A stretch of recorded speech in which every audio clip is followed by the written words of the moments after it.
जय हिंद दोस्तों, क्या हालचाल। मैं विनस जैन, फिजिक्स एक्सपर्ट, आपका एक बार फिर से स्वागत करता हूं हमारी अपनी जेईई एडवांस पीवाईक्यू सीरीज में। आई होप पार्ट 1 में आपने खूब सारा सीखा होगा, खूब लर्निंग ली होगी, बहुत सारे अच्छे अच्छे क्वेश्चंस देखे होंगे। अब घड़ी आ चुकी है पार्ट 2। इसी की कड़ी को हम थोड़ा थोड़ा और आगे बढ़ाते हैं। ये पूरी सीरीज आपके लिए बहुत ज्यादा काम की है, तो प्लीज इसको पूरे वॉच करना और साथ में बहुत सारी लर्निंग लेकर जाना। चलिए, तो समय को जाया ना करते हुए हम चलते हैं सीधे क्वेश्चन की तरफ। पहला question, JEE advance 2019। A thin convex lens is made of two materials with refractive indices n1 n2 is shown in the figure. The radius of curvature of the left and the right spherical surfaces are equal. F is the focal length of the lens where n1 equals to n2 equal to n. The focal length is f plus delta f if n1 equal to n and n2 equals to n plus delta n, assuming delta n is less than n minus 1, n की value 1 से 2 के बीच में है। You have to find the correct statements. ठीक है, चलिए। तो यहाँ पर ऑप्शन देख के आपको लग रहा है कि delta F by F, delta N by N, यहाँ भी यही, यहाँ भी यही। तो जो अपन मेन फोकस करना है अपने को, वो delta F by F, delta F by F को अपन को डेल्टा एन बाय एन के टर्म्स में निकालना है और फिर कंपेयर करेंगे। ठीक है, थर्ड ऑप्शन में अपन सीधे वैल्यू पुट करेंगे और आंसर निकल जाएगा। चलिए समझते हैं इस डायग्राम को। यहाँ पर अपने को दे रखा है कि ये कॉन्वेक्स लेंस है, इसको दो भागों में बांट रखा है। तो अगर अपन बीच में काट दें तो ये प्लेनो कॉन्वेक्स लेंस बन जाएगा। n1 n2 इसका रिफ्रैक्टेड इंडाइसेस है। इसका मैं डायग्राम बना लेता हूँ एक बार यहाँ पर। तो आपको दिखेगा कि एक प्लेनो कॉन्वेक्स लेंस यहाँ बना है जिसका रिफ्रैक्टिव इंडेक्स 1 n1, यहाँ पे एक और इसका रिफ्रैक्टिव इंडेक्स n2। ठीक है, चलिए सबसे पहले मैं काम करता हूँ, इन दोनों को सेपरेट लेंस ट्रीट कर लेता हूँ। आपको पता है इफेक्टिव फोकल लेंथ निकालने का तरीका ये होता है 1/f equivalent equals to 1/f1 plus 1/f2, right. 1/f equivalent equals to 1/f1 plus 1/f2। ठीक, अब 1/f अपन एक काम करते हैं, सीधे फॉर्मूला लगाते हैं और f और n में एक रिलेशन निकाल लेते हैं। ये मेरे पास रेडियस ऑफ कर्वेचर r है, इसका रेडियस ऑफ कर्वेचर इन्फिनिटी है। तो मैं मान लेता हूँ यहाँ से जो रे आ रही होगी, ऑब्जेक्ट यहाँ रखा होगा, इस साइड को पॉजिटिव मानेंगे, इसको नेगेटिव मानेंगे। तो फॉर्मूला क्या होता है, mu lens upon mu surrounding, that is n1 divided by 1 minus 1, 1/r1, r positive है, ये वाला r इन्फिनिटी, ये हो गया अपना 1/f1। सिमिलरली अपन f2 के लिए लिखेंगे, ये हो जाएगा n2 माइनस 1 अपॉन 1/, ध्यान से देखना, इस सरफेस के लिए ये r1 हो जाएगा, तो r1 क्या है, इन्फिनिटी, r2 क्या है, माइनस r, तो ये जाएगा माइनस ऑफ, इधर माइनस r आ जाएगा, राइट। तो आप देख सकते हैं यहाँ पे 1/r बाहर निकल गया, दोनों साइड से कॉमन आ जाएगा क्योंकि ये माइनस माइनस प्लस बन गया। तो क्या बचा अंदर, n1 minus 1 plus n2 minus 1। तो यहाँ पे आपको दिख रहा है n1 plus n2 minus 2 divided by r, ये 1/f हो गया अपना। ठीक, चलिए अब क्या दे रखा है अपने को, सबसे पहले दे रखा है कि अगर n1 equal to n2 equal to n है तो जो फोकस है वो f है। तो मैं काम करता हूँ, यहाँ पे सबसे पहले पुट करता हूँ n plus n, that is 2n minus 2, तो 2 कॉमन निकाल लिया, ये f की वैल्यू आ गई। फिर उन्होंने कहा है कि अगर n2 की जगह n प्लस डेल्टा n रख दूं और n की जगह n रखूं तो ये हो जाएगा f प्लस डेल्टा f। ध्यान से देखना, ये हो जाएगा मेरे पास 2 नहीं आएगा, यहाँ पे हो जाएगा मेरे पास n plus delta n minus 1, right, n, और यहाँ पे माइनस 2 आएगा, राइट, इधर अपन माइनस 2 डाल देंगे, माइनस 2 डिवाइडेड बाय r। अब देखो ध्यान से, मैं काम करता हूँ, इन दोनों इक्वेशंस को डिवाइड करता हूँ। क्यों? क्योंकि यहाँ से डेल्टा f बाय f आएगा मेरा, तो इन दोनों को डिवाइड किया मैंने, तो मेरे पास क्या बचा, delta f plus f by f।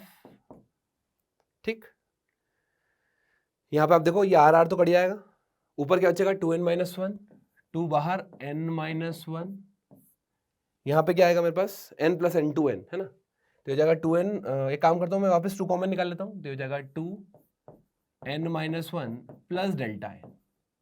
ठीक, प्लस डेल्टा n, ये r कट गया। अब ध्यान से देखो यहाँ पे क्या बचा मेरे पास, इसको लिख देता हूँ मैं 1 plus delta f by f। 2n minus 1 को मैं पूरी इधर से ऊपर से भी कॉमन निकाल लेता हूँ, नीचे से भी कॉमन निकाल लेता हूँ, है ना।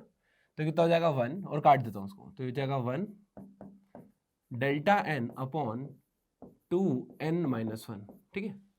क्योंकि ऑप्शंस डेल्टा एन के टर्म्स में है, इसलिए मैं ऐसा कर रहा हूँ, और लिखा भी है कि डेल्टा एन छोटा है ना। तो यहाँ पे आप देख सकते हो ये हो जाएगा 1 प्लस डेल्टा एफ में बाइनोमियल एक्सपेंशन लगा रहा हूँ, 1 प्लस डेल्टा एन, इसके बाद ये जो डिनोमिनेटर में है इसको मैं ऊपर ले जाऊंगा, उसके बाद में क्या लगा दूंगा, बाइनोमियल लगा दूंगा। दिख रहा है आपको? चलिए, तो क्या दिखा यहाँ पे 1 plus delta F by F is equals to 1 minus delta N upon 2n-1, ये 1 से 1 कट गया, जो डेल्टा एफ बाय एफ आया है मेरा वो निकल के आया है minus times delta N upon 2n-1। अब देखते हैं ऑप्शन में तो ऐसा कुछ दिख नहीं रहा, delta F by F delta N by N, यहाँ पे ऐसा कंपेयर करने का बोला, राइट। और हमारे पास जो एक्सप्रेशन आया है वो आया है मेरे पास delta F by F is equals to minus delta N upon 2n-1, ठीक है। अगर मैं इसका मॉड भी ले लूँ तो कितना हो जाएगा, delta F by F is equals to delta N upon 2n-1, right. अच्छा, हमें कंपेयर करना है डेल्टा एन बाय एन। चलिए एक काम करते हैं, मैं पहले इसको डेल्टा एन बाय एन के फॉर्मेट में निकलने की कोशिश करता हूँ। Delta F by F equals to delta N, इधर से एन बाहर निकाल लेते हैं, अंदर कितना बचेगा 2, और यहाँ 1-1 अपॉन एन, ये बचा मेरे पास अंदर, ठीक। इसको लिखते हैं delta F by F upon delta N by N, यहाँ पे आ गया मेरे पास 1, 2, 1-1 बाय एन। अब कौन छोटा कौन बड़ा ये डिपेंड करेगा, है ना, कि ये रेशियो जो आ रहा है 1 से बड़ा आ रहा है या 1 से छोटा आ रहा है। ठीक बात है, 1 से बड़ा है या 1 से छोटा है। अब ध्यान समझना, तो यहाँ पे क्या हो जाएगा मेरे पास, मेरे को उसको कंपेयर करना है। क्वेश्चन में साफ मेंशन है कि जो n की वैल्यू है वो क्या है, 1 से 2 के बीच में है ना। 1 भी नहीं है और 2 भी नहीं है, 1 और 2 के बीच में, बिल्कुल सही बात है। तो मैं एक काम करता हूँ, वी नो दैट जो n की वैल्यू है वो 1 से 2 के बीच में है। अब मैं यहाँ पे ये एक्सप्रेशन बनाने की कोशिश करता हूँ, ठीक है। तो क्या होगा, ध्यान से देखो, 1/n में 1/1 1/n, इनइक्वालिटी चेंज हो जाएगी, करेक्ट। अब क्या होगा, माइनस साइन का मल्टीप्लाई होगा, तो ये जाएगा -1 माइनस, फिर इनइक्वालिटी चेंज हो गई। अब मैं ऐड कर रहा हूँ 1, सब जगह ऐड कर दो 1, 0 1 - 1/n 1/2, करेक्ट। तो मेरे पास ये एक्सप्रेशन आ गया। अब 2 का मल्टीप्लाई कर देते हैं, तो ये जाएगा 0 2 × 1 - 1/n, सॉरी 1 हो गया ये, राइट। यहाँ पे 1 हो गया, ठीक। चलिए अब इसका फिर से इन्वर्स करना पड़ेगा, तो ये हो जाएगा इन्फिनिटी ले लो, ये 1/2 टाइम्स 1 - 1/n। अब आप देख सकते हो कि ये जो RHS में टर्म है वो 1 से लेके इन्फिनिटी के बीच में है, मतलब 1 से बड़ी है। अगर 1 से बड़ी है इसका मतलब ये फॉर श्योर हो गया कि जो न्यूमरेटर आ रहा है वो क्या आ रहा है, मेरा 1 से बड़ा आ रहा है। क्लियर? तो आप देख सकते हो यहाँ पे कि जो न्यूमरेटर आ रहा है मेरा 1 से क्या आ रहा है, बड़ा आ रहा है। जब न्यूमरेटर 1 से बड़ा है तो मैं यहाँ पे क्लियरली मेंशन है delta F by F is less than delta N by N, right. तो ये ऑप्शन क्या हो गया मेरा, गलत हो गया। ठीक बात है, ये ऑप्शन मेरा गलत है। अब अपन दूसरा ऑप्शन चेक करते हैं, डेल्टा एन बाय एन यहाँ पे लेस देन 0 है। अब देखो यार एन पॉजिटिव है ना, एन क्या है अपना 1 से 2 के बीच में है, पॉजिटिव है। ये नेगेटिव है, इसका मतलब डेल्टा एन नेगेटिव होगा, करेक्ट। अगर डेल्टा एन नेगेटिव है तो देखो ध्यान से यार, ये पॉजिटिव है और ये 1 से बड़ा है, 1 से 2 के बीच में, तो ये वाली टर्म तो पॉजिटिव होगी। जो डेल्टा एन है अगर वो नेगेटिव है तो नेगेटिव नेगेटिव पॉजिटिव हो गया, इसका मतलब डेल्टा एफ बाय एफ क्या आ गया मेरे पास, पॉजिटिव आ गया। और डेल्टा एफ बाय एफ अगर पॉजिटिव है तो ये ऑप्शन 100% क्लियर हो जाएगा कि ये आंसर मेरा सही है। ठीक, चलिए। The relation between delta f and delta n remains unchanged if both the convex surfaces are replaced by concave surfaces and of same radius of curvature. अब एक चीज देखो ध्यान से, जब मैं ये रिजल्ट निकाल के ला रहा हूं तो यहाँ पे कहीं भी क्या r नहीं आ रहा है। और देखो ध्यान से, मैंने क्या किया था, रेशियो लिया था, मैंने दोनों का रेशियो लिया था। तो इस पे डिपेंड नहीं कर रहा कि अपन कॉन्केव सरफेस ले रहे कॉन्वेक्स सरफेस ले रहे, उससे कोई फर्क नहीं पड़ेगा। तो ये वाला आंसर भी क्या हो जाएगा मेरा, करेक्ट आ जाएगा, क्योंकि इट रिमेन्स अनचेंज लिखा हुआ है। ठीक है, अब ये देख लेते हैं, है ना। सी ऑप्शन देखते हैं। सी ऑप्शन क्या है, बेसिकली यहाँ पे लिखा हुआ है हमारे पास n की वैल्यू कितनी है 1.5 और डेल्टा n कितना है 10⁻³ इसको तो वैल्यू पुट करके देखना पड़ेगी अपने को। यहाँ पे देख सकता हूं मैं, इधर रख देते हैं, delta f/f is equals to delta n 10⁻³ upon n भी दे रखा है क्या 1.5 -1। अब ये तो कट गया है ना, 1.5 - 1.5 हो गया, 0.5 से 2 कट गया, तो डेल्टा f/f कितना आ गया मेरा 10⁻³ अब देखो यहाँ पे डेल्टा f/f 10⁻³। अब यहाँ पे f भी दे रखा है 20 सेंटीमीटर, तो डेल्टा f भी निकल जाएगा, तो डेल्टा f यहाँ पे आ गया मेरे पास 20 इंटू, अब इसी मैग्नीट्यूड ले रहा है ना, मॉड ले लेता हूँ इसका 10⁻³ तो कितना हो गया मेरे पास 0.02, दैट इज 0.02 आ गया मेरे पास, राइट। चलो ये निकालने की जरूरत नहीं है, मेरे पास डायरेक्ट 0.02 आ चुका है। डेल्टा एफ की वैल्यू हो गई 0.02, सब कुछ सेंटीमीटर में है तो सेंटीमीटर में ही आया है, इसका मतलब ये वाला ऑप्शन भी मेरा क्या है, करेक्ट है, right. This option is also correct. तो आप देख सकते हो कि क्वेश्चन बहुत ज्यादा टफ नहीं है, लेकिन हाँ कैलकुलेटिव है थोड़ा सा। अगर धैर्य रखा, पेशेंस रखा और ये भरोसा रखा अपने ऊपर कि हो जाएगा, तो फिर ये आपसे बन जाएगा इजीली, ठीक है। चलिए, ज्यादातर क्वेश्चन प्रिज्म के ऊपर आते हैं इससे, है ना, तो अपन अगली तरफ देखते हैं अगले क्वेश्चंस में। प्रिज्म के ऊपर, TIR के ऊपर, ये बहुत सारे क्वेश्चंस जेई में जनरली पूछे जाते हैं, तो आप इन टॉपिक्स को बहुत अच्छे से पढ़ना। चलिए अगला सवाल देखते हैं। अगला सवाल क्या दे रखा है हमको, अ planar structure of length L with W is made of 2 different optical media of refractive indices N1 and N2 as shown in the figure। जहां पे लेंथ बहुत बहुत बहुत ज्यादा बड़ी है, विड्थ के कंपैरिजन में लेंथ बहुत ज्यादा है। A ray entering from end AB will emerge out from end CD only if the TIR condition is met inside the structure। Length दे रखी है आपको 9.6 metre. If the incident angle is varied, the maximum time taken by a ray to exit plane CD is T into 10⁻⁹। आपको T की value निकालना है। देखो ध्यान से, ये भी वही वाली बात, TIR का कॉन्सेप्ट यूज हो रहा है ना, ऑप्टिकल फाइबर जैसा कॉन्सेप्ट दिख रहा है अपने को। यहाँ पे क्या चीज है, यहाँ पे बोल रहे हैं कि रे को अंदर रहना है मैक्सिमम टाइम के लिए। मैक्सिमम टाइम अगर अंदर रहना है तो ये कोशिश करना चाहिए कि जितना छोटा एंगल बने, ये मान लो क्रिटिकल एंगल है ना, ठीक है, तब भी TIR होगा। अब आप बोलोगे कि भैया क्रिटिकल एंगल पे तो ये रे को सीधा निकल जाना चाहिए, तो आप देखो मैं क्रिटिकल कंडीशन ही यूज करनी पड़ती है, बाउंड्री कंडीशन यूज करना पड़ती है मेरे को, कि वो पर्टिकुलर क्रिटिकल एंगल से 30 डिग्री आया है तो 30.00001 डिग्री भी होगा, तब भी क्या करेगा ये TIR कर जाएगा। मतलब क्या होगा, रे इस तरह से आगे बढ़ने लग जाएगी, है ना। तो हम जो अभी के लिए एंगल मान के चलेंगे, क्योंकि हमको सबसे छोटा लेना है। जैसे ये थीटा बढ़ते जाएगा तब तो TIR होना ही है, तब तो कोई दिक्कत वाली बात ही नहीं है। लेकिन हम चाहते हैं कि ये जितना क्लोज हो उतना बढ़िया, जितना क्लोज होगा उतने ज्यादा नंबर ऑफ रिफ्लेक्शन करेगा और उतनी देर लगेगी इसको वहां पहुंचने पर, अपने को मैक्सिमम टाइम ही चाहिए, ठीक है। तो अपन जो क्रिटिकल कंडीशन लेंगे वो क्या लेंगे, θc के बराबर लेंगे, ठीक बात है। θc ले लिया अपन ने, समझ में आ गया भैया, θc अपन लेंगे तो एक बात तो क्लियर हो गई कि यहाँ पे ये जो एंगल बनेगा ये क्रिटिकल एंगल के बराबर होगा, ठीक है। Angle of incidence equals to angle of reflection, ये भी सही है। अच्छा, मैं काम करता हूँ, ये वाली जो लेंथ है इसको z बोल देता हूँ, और ये जो लेंथ दिख रही है अपने को इसको x बोल देता हूँ अभी के लिए, ठीक। ये विड्थ कितनी है, W है, और मुझे पता है ये L बहुत बहुत बहुत बहुत ज्यादा है W के कंपैरिजन में, ठीक बात है। अब सोचो, सबसे पहले अगर मैं इस सरफेस पे स्नेल्स लॉ लगाऊं और मुझे पता है यहाँ पर ये जो θc है बेसिकली यहाँ पे क्या होने वाला है, यहाँ पे TIR होगा, तो क्रिटिकल एंगल कैसे निकालेंगे अपन, ध्यान से समझना। क्रिटिकल एंगल निकालने के लिए मुझे पता है कि ये रे इधर से ऐसी जाएगी, ये θc क्रिटिकल एंगल होगा, और ये रे ऐसे सीधी निकल जाएगी पैरेलल टू सरफेस। तो मैं मान लेता हूं कि ये दैट इज n1 कितना 1.5 इंटू साइन θc, ध्यान समझना बेटा, equal to n2 that is 1.44 into sine 90। तो साइन θc की वैल्यू मेरे पास आ गई, साइन θc कितना आ गया मेरे पास 1.44 divided by 1.44 divided by 1.5, correct.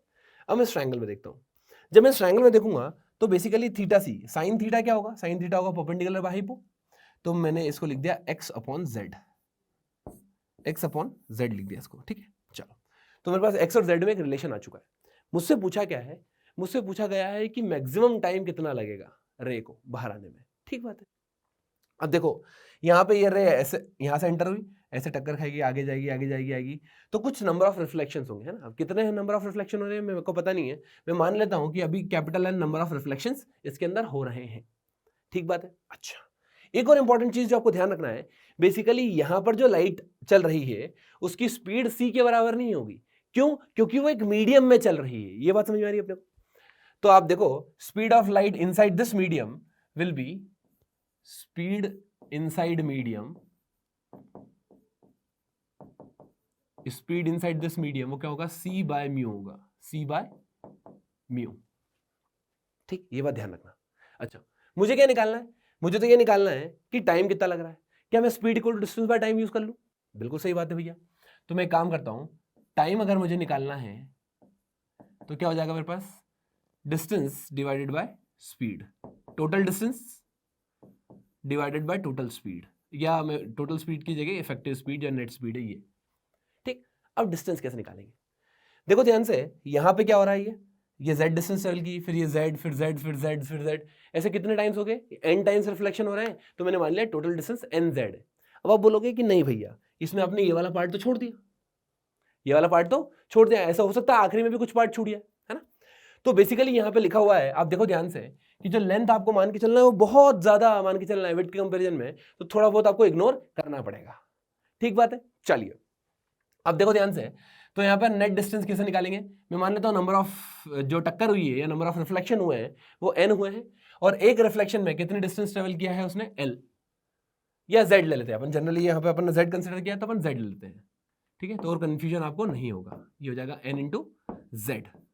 ठीक, टोटल डिस्टेंस, स्पीड कितनी है? स्पीड है मेरे पास c divided by 1.5, c divided by 1.5। अच्छा, अब एक चीज और समझना, देखो ध्यान से, ये डिस्टेंस x है ना। मुझे क्या करना है? नंबर ऑफ टर्न्स के बारे में कोई जानकारी नहीं दे रखी है, n के बारे में जो कोई जानकारी नहीं है, तो मैं n हटाना पड़ेगा मेरे को। अब n कैसे हटा रहा हूं? ये देखो, मुझे एक चीज पता है कि ये टोटल डिस्टेंस कितनी l है, दैट इज 9.6 मीटर, है ना।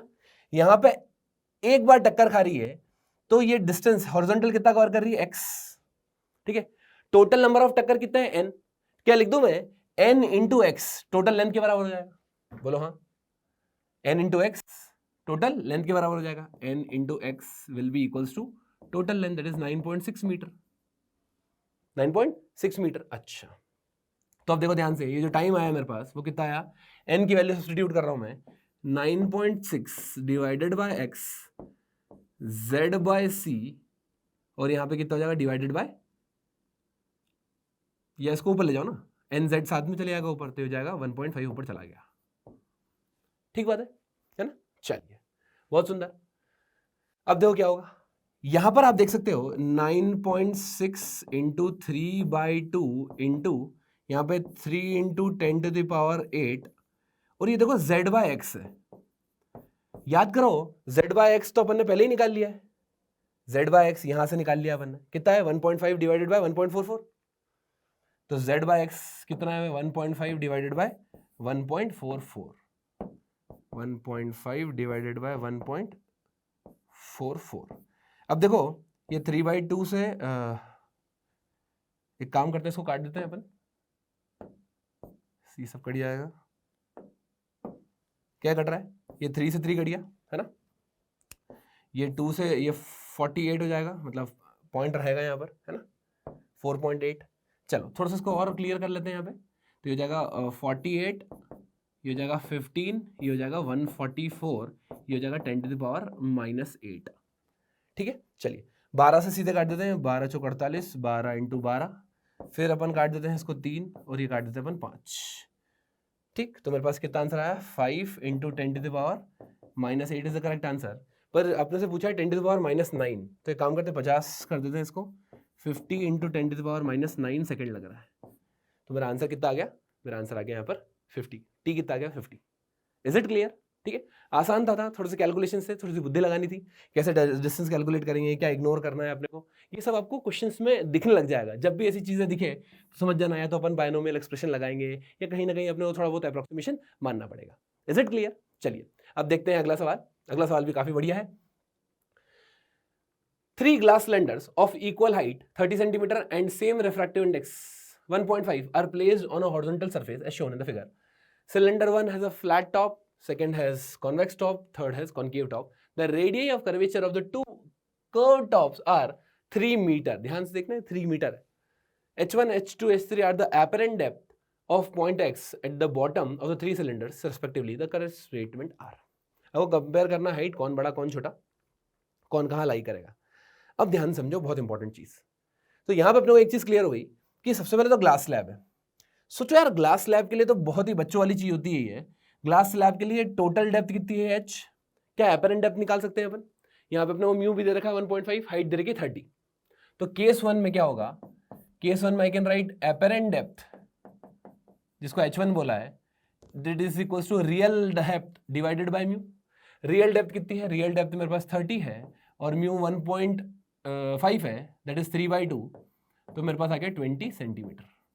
H1 तो 20 सेंटीमीटर आ गया. ठीक है, पहला आंसर आ चुका है मेरे पास. अब सेकेंड वाला देखते हैं.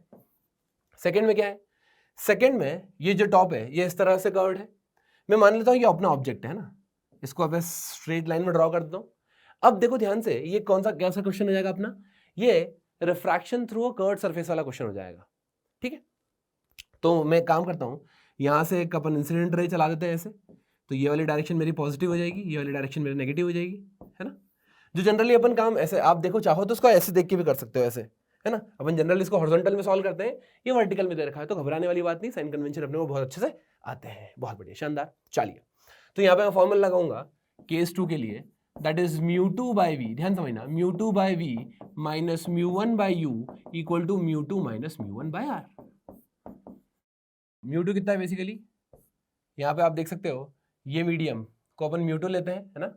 तो जहाँ पे रे जा रही होती है और जहाँ पे ऑब्जेक्ट होता है या जहाँ से रे इंसिडेंट हो रही होती है उसको μ1 कंसिडर करते हैं. तो μ2 1. v कितना है मेरे पास, v मुझे निकालना है, v एज इट इज रहने दो, माइनस 3/2. तो 1.5 है बेसिकली म्यू, ये हो जाएगा 3/2 और डिस्टेंस कितनी है -30, है ना. माइनस क्यों लिया है, ऑब्वियस सी बात है, इसको ओरिजिन कंसिडर किया, यहाँ पे नेगेटिव है तो यू अपना माइनस है. That is μ2 1 minus 3/2 divided by. अब आप देख सकते हो यहाँ पे रेडियस भी कहाँ पे आ रहा है, नेगेटिव साइड में आ रहा है. तो अपने को यहाँ पे -3 मीटर, दैट इज 300 सेंटीमीटर. सबको सेंटीमीटर में है तो सेंटीमीटर में ही रखेंगे अपन. ठीक बात है. चलिए, अब कितना हो गया, 1/v इज इक्वल टू, इसको उधर ले आते हैं. ये कितना हो गया मेरे पास -1/2, -1/2 और यहाँ पर माइनस माइनस हो गया प्लस, ये हो गया मेरे पास 600 सीधा इधर. और ये पे ऑलरेडी प्लस है, ये उधर जाके माइनस हो जाएगा, तो ये हो जाएगा 3/60. 3/60. ठीक बात है. एक काम करते हैं अपन, 1/60 कॉमन निकाल लेते हैं, तो ये जाएगा 1/10 माइनस 3, है ना. ये हो गया 30 माइनस का 29/600 1/v. तो v की वैल्यू जो आई है, v की वैल्यू निकल के आई है वो 600/29 आई है with negative sign. Negative sign क्या बता रहा है आपको, नेगेटिव साइन ये बता रहा है कि इमेज जो बनी है वो यही बनी है, इस साइड ही. ठीक है. अच्छा, अब 600/29 ये आपको साफ साफ दिख रहा है कि ये वैल्यू 20 से ज्यादा है. जो H2 आया है मेरा वो आया 600/29, है ना, मैग्नीट्यूड वाइज. साइन के साथ तो आपको पता है माइनस आ रहा है, सिर्फ मैग्नीट्यूड लिख रहा हूं मैं यहाँ. तो H2 जो आया है बेसिकली वो 20 से ज्यादा है. करेक्ट. चलिए H3 निकाल के देखते हैं. तो H3 क्या जाएगा मेरे पास, सबसे पहले फिर से वही इक्वेशन लगाएंगे, 1/μ2/v minus μ1/u equal to μ2 minus μ1/r. अब μ2 मतलब वही वाली बात, ये हो जाएगा अपना v एज इट इज रहने दो, 3/2 minus 30 as it is, 1 minus 3/2 as it is r. अब यहाँ पे आप देख सकते हो, क्योंकि मैंने r इधर क्या लिखा था -300, तो उस वाले केस में अपने को +300 लिखना पड़ेगा. क्यों, क्योंकि अब आप देख सकते हो ये यहाँ पे r इस साइड आएगा. ठीक है, तो +300 रखेंगे, बाकी सब एज इट इज चलेगा, +300. इसका मतलब इस वाली में सिर्फ साइन चेंज होगा. आप देखो ध्यान से, इस कैलकुलेशन में अपन क्या करेंगे, सिर्फ यहाँ पे साइन चेंज कर देते हैं. तो ये हो जाएगा -1/60 माइनस 1/600 माइनस 3/60. 60 कॉमन निकाल लो, -60 कॉमन निकाल लो, 1/10 प्लस 3. तो ये क्या मेरे पास -600, जो v की वैल्यू आएगी 600/31 आ रही है.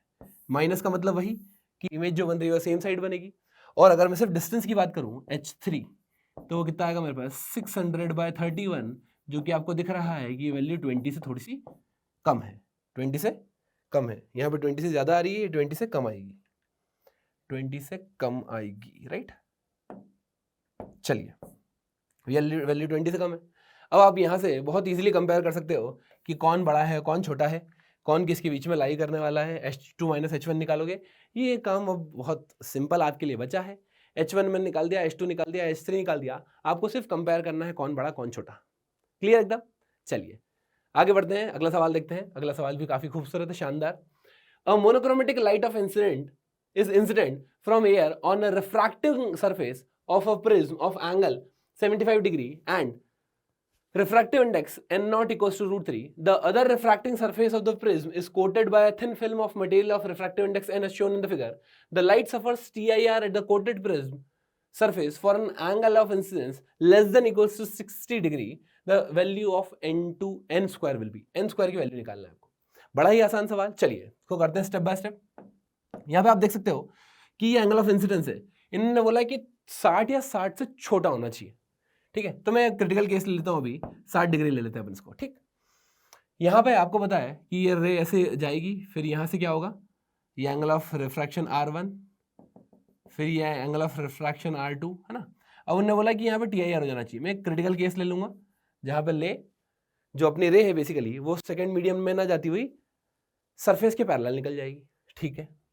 चलिए तो यहाँ पे अपन देखते हैं N1 that is 1 into sine 60 is equals to n0 √3 into sine R1।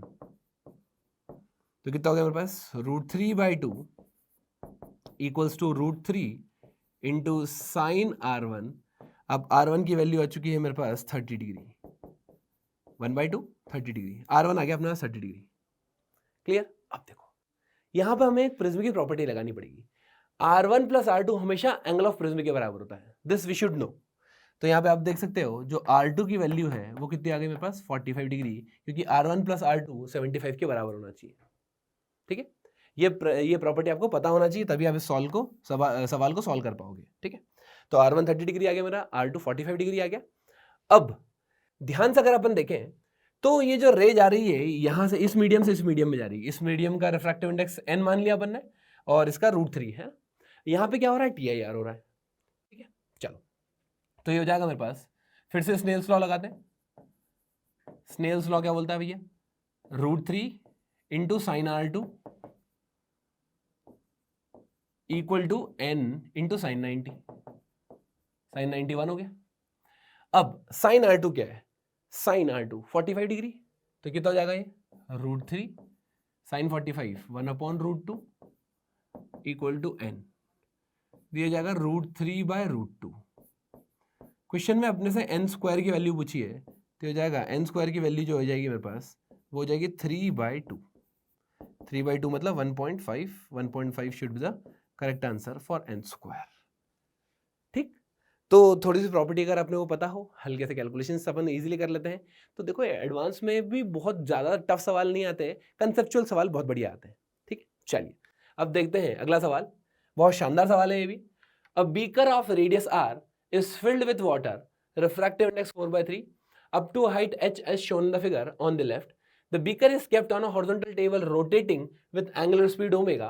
This makes the water surface curved so that the difference in the height of water level at the center and at the circumference of the beaker is h, where h is very very smaller than h and h is very very small than radius of the beaker also, as shown in the figure on the right.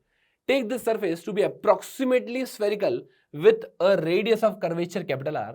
Which of the following is R correct? ठीक है, आपको देखना है इन सब में से कौन सही है।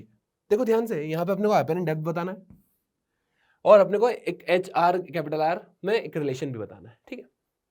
चलो शुरू करते हैं अपन। सबसे पहले आप देखो कि ये थोड़ा सा अपने फ्लूइड मैकेनिक्स का क्वेश्चन लग रहा है ना, अपन ने इस तरह का क्वेश्चन फ्लूइड मैकेनिक्स में कर भी रखे हैं। यहाँ पे आप देखो ये जो डिस्टेंस है बेसिकली ये क्या है, ये r है, ये डिस्टेंस h है, और ये मैं मान लेता हूँ कि ये सर्कल होगा बेसिकली, जिसका बेसिकली स्फीयर का रेडियस जो होना चाहिए वो क्या होना चाहिए, r होना चाहिए, करेक्ट। अब ये डिस्टेंस आर है तो ऑब्वियसली बात है ये डिस्टेंस भी आ रही होगी यहाँ से यहाँ तक, तो ये जो बची हुई डिस्टेंस है वो कितनी हो जाएगी मेरे पास, वो हो जाएगी मेरे पास आर माइनस एच। ये डिस्टेंस दिख रही है अपने को, आर माइनस एच, है ना। और ये जो डिस्टेंस है ये तो क्या है, रेडियस के बराबर ही है। चलो अब एक काम करते हैं, अपन पाइथागोरस थ्योरम लगाते हैं। जब मेरे को राइट एंगल ट्रायंगल दिखता है तो मेरे को पाइथागोरस थ्योरम लगाने की बहुत जोर से इच्छा होती है। ये हो जाएगा R square is equals to R minus H का whole square plus small R square. तो हो जाएगा R square equal to R square plus H square minus 2rh plus r square. This r square get cancelled with r square. You will get h square plus r square equal to 2rh. यहाँ पे radius of curvature अगर मैं निकाल लूँ तो ये हो जाएगा मेरे पास, ध्यान से अगर अपन देखें तो उसको लिख सकते हैं अपन h square plus r square divided by 2h। तो अपने को ऑप्शन मैच करता हुआ दिख जाएगा, h square plus r square divided by 2h। तो पहला ऑप्शन सही है तो दूसरा ऑब्वियसली गलत होगा। ठीक, अपने को निकालना है apparent depth. We have to calculate the apparent depth of the bottom of beaker. यहाँ पे आप देखो ये जो h है बहुत छोटा दे रखा है ना, तो अपने को ये कंसिडर नहीं करना है। अपने को बस ये देखना है कि बेसिकली ये इसकी अपरेंट रियल डेप्थ है तो इसकी अपरेंट डेप्थ कितनी दिखेगी। ठीक बात। अच्छा, इसमें एक शानदार चीज और है, आप ये भी देखो कि बेसिकली हल्का से जब घूम रहा है तो हल्का से कर्व्ड हो गया है, राइट। क्या हो गया, ये कर्व्ड हो गया है। तो हमको यहाँ पे प्लेन सरफेस पे रिफ्रैक्शन नहीं लगाना है, क्योंकि देखो आप ऑप्शन देखो, थोड़ा कॉमन सेंस भी अगर अपन लगाएं तो इसमें omega square H by 2g वाला टर्म है, बाकी और कुछ टर्म दिख नहीं रहा है ना। अदरवाइज अगर सिंपल सरफेस देखता तो क्या करना था, उसमें direct upon h by mu लगा देंगे तो अपने को क्या आ जाएगी, इसकी अपरेंट डेप्थ आ जाएगी, है ना। इसका मतलब यहाँ पे अपने को थोड़ा सा कुछ अलग खेल है। यहाँ पे आप ये जो बॉटम है इसका ये ऐसा राउंड हुआ है ना, कैसा हुआ ये राउंड। तो अपन एक काम करते हैं, refraction through a curved surface लगाते हैं। क्या लगाते हैं, refraction through a curved surface, क्योंकि हमको मान के चलना है कि ये जो सरफेस है कैसी स्फेरिकल है, लिखा है क्वेश्चन में। चलिए अब देख लेते हैं इसको। तो मेरे पास क्या हो जाएगा, मेरे पास आ जाएगा ये μ2 by V minus μ1 by U equal to μ2 minus μ1 by R, μ2 minus μ1 by R, है ना। अच्छा, μ2 बेसिकली आप सोचो ये अपना क्या है, ये ऑब्जेक्ट है, इधर ये ऑब्जेक्ट है, हाँ। इसकी इमेज क्या बन रही है, मैंने मान लिया इधर सरफेस से रे चलेगी तो ये अपना μ2 हो जाएगा, ये μ1 हो जाएगा, है ना। μ1 को अपने को कंसिडर करके चलना है 4/3 और μ2 कितना हो जाएगा 1। तो मेरा μ2 कितना है 1, इसको यहाँ से रखेंगे 1। v अपने को पता नहीं है, एज इट इज रहने दो। 4/3 हाइट कितनी है, हाइट मेरी आई थिंक माइनस h के टर्म्स में दे रखा है क्या, हाँ, इसको h ही रहने दो। और h भी कैसे नेगेटिव ले लेते हैं, ये हो जाएगा μ2 that is 1 minus 4/3 divided by r। तो कितना हो गया मेरे पास 1/v equal to 4/3h minus 1/3r। अब आप देखो सबसे पहले तो मुझे क्या करना पड़ेगा, r हटाना पड़ेगा यहाँ से, है ना। क्यों, क्योंकि मेरे को जितने भी ऑप्शन दिख रहे हैं वो ओमेगा स्क्वायर और कैपिटल H के टर्म्स में दिख रहे हैं, है ना, r नहीं है यहाँ पे। तो आप देखो ध्यान से, आपने एक कंडीशन जरूर पढ़ी होगी, जब भी कोई लिक्विड रोटेट करता है, राइट, तो यहाँ पर अगर मैं यहाँ से x दूरी बताऊं और ये y दूरी है तो y और x में एक रिलेशन आ जाता है मेरे पास। ये स्टैंडर्ड वैल्यू है, ये आपको याद रहना चाहिए। ये क्या होता है, बेसिकली जो y होता है वो होता है मेरे पास omega square X square by 2g। ये स्टैंडर्ड है ना, इसको ऑल्दो अपन डिराइव भी कर सकते हैं, बट ये फ्लूइड मैकेनिक्स का पार्ट है। अब आप सोचो अगर x की वैल्यू मैं r रख दूं तो y की वैल्यू h के बराबर हो जाएगी, स्मॉल h, है ना। तो मैं क्या रख सकता हूं यहाँ पे, स्मॉल h का square equal to omega square r square by 2g। ये यहां से निकल के मेरे पास आ गया है h square equals to omega square, sorry h square नहीं आएगा यहाँ पर, h equal to omega square r square by 2g। ठीक बात है। अच्छा, अब यहां पे आप देखो जब मैं r में रिलेशन निकाल रहा हूं तो ये क्या है, r is equal to h by 2 plus r square by 2h, है ना। क्वेश्चन में अपने को दे रखा है कि ये जो स्मॉल एच है ये बहुत बहुत बहुत बहुत बहुत छोटा है ना, स्मॉल एच, तो मैं इसको इग्नोर कर रहा हूं। तो I can write R approximately equal to R square by 2h। अब आप ध्यान से देखो, अभी मैंने आर स्क्वायर बाय 2h की वैल्यू यहां से निकाल लेते हैं अपन। तो यहां पे आप देखोगे ये तो आर स्क्वायर बाय 2h की वैल्यू क्या आएगी, आर स्क्वायर बाय 2h की वैल्यू आएगी मेरे पास R square by G by omega square, G by omega square. तो इसको मैं पुट कर रहा हूं जी बाय ओमेगा स्क्वायर। तो जहां पे आर लिखा हुआ है वहां पे मैं जी बाय ओमेगा स्क्वायर पुट कर रहा हूं, ठीक। तो मेरे पास क्या हो जाएगा, ये 4/3h बाहर निकाल लेता हूं मैं, है ना, 4/3h बाहर निकाल लिया, 1 माइनस, इसको अभी ऐसे रहने दो, एक सेकेंड, पहले मैं वैल्यू पुट कर देता हूं ताकि आप कंफ्यूज ना हो, -1/3। ये जो आर है बेसिकली आर की जगह पुट कर रहा हूं मैं जी बाय ओमेगा स्क्वायर, ठीक है। अब एक काम करते हैं, यहां से 3h कॉमन निकाल लेते हैं, ऑप्शन देख लेते हैं, ऑप्शन कैसे हैं, 3h/4 पूरा कॉमन निकाल लेते हैं, है ना, इधर बाहर निकाल लो इसको, 1/v, दूसरा कलर यूज कर लेता हूं ताकि आपको कंफ्यूजन ना हो। इधर देखिए 1/v इक्वल्स टू, पूरा बाहर निकाल लिया मैंने, 4/3h बाहर, अंदर क्या बचा 1 माइनस, इधर से 3 गायब, है ना, omega square by G as it is रहेगा, सिर्फ 3 गायब हुआ है तो अपने को h/4 डालना पड़ेगा यहाँ पे, correct.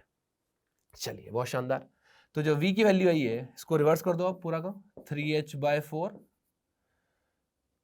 1 minus omega square h/4 g to the power -1, inverse कर दिया। अब देखो ऑप्शन में मैच करता हुआ दिखेगा अपने को, omega square h/4g, omega square bye h/4g, और ये 3h/4, तो डी ऑप्शन आपको मैच करता हुआ दिख गया है। ये था हमारे पास 2020 का एक शानदार सवाल। सो आई होप आपको सभी क्वेश्चंस बहुत क्लैरिटी से समझ में आए होंगे, राइट। चलिए अब देखते हैं हम अगला सवाल। N extended object is placed at point O 10 cm in front of a convex lens L1 and concave lens L2 is placed 10 cm behind it as shown in the figure. The radii of curvature of all the curved surface in both the lens are 20 cm. The refractive index of both the lens is 1.5. The total magnification of this lens system. आपको magnification निकालना बड़ा ही आसान सवाल, चलिए करते हैं।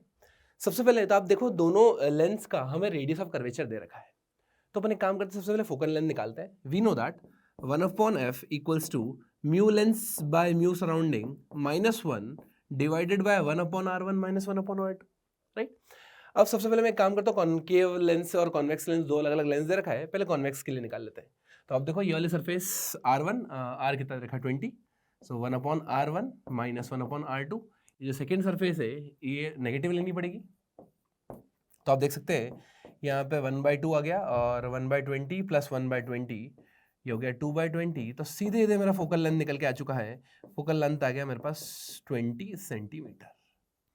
Similarly आप ये फॉर्मूला इसके लिए लगाओगे तो जो फोकल लेंथ आएगी वो -20 आएगी। अब -20 क्यों आएगी, कॉमन सेंस बता रहा होगा आपका, क्योंकि ये एक कॉन्वेक्स लेंस है, रेडियस ऑफ कर्वेचर सेम है, रिफ्रैक्टिव इंडेक्स भी सेम है, तो सिर्फ साइन का अंतर होना है ना, यहाँ पर r1 r2 की वैल्यू साइन चेंज हो जाएंगे, इसलिए पूरा आंसर चेंज हो जाएगा, आपका -20 सेंटीमीटर आंसर आ जाएगा, ठीक है। चलिए तो अब मेरे को ये चीज क्लियर हो गई कि दोनों की फोकल लेंथ पता चल गई है, डिस्टेंसेस पता ही है हमें, हम टोटल मैग्निफिकेशन निकाल लेते हैं। सबसे पहले इस लेंस की बात करते हैं, इससे अपन फाइनल इमेज कहाँ बनेगी ये निकालते हैं, और इसका मैग्निफिकेशन निकाल लेते हैं। उसके बाद सेकंड स्टेप पे चलेंगे, इसके कारण फिर इसकी मैग्निफिकेशन निकालेंगे, और हम नेट मैग्निफिकेशन निकाल लेंगे, ठीक है। चलिए यहाँ पे आप देख सकते हो जो फॉर्मूला होता है हमारा इमेज का, वो क्या होता है, UF upon U plus F, UF upon U plus F, lens है क्योंकि, है ना।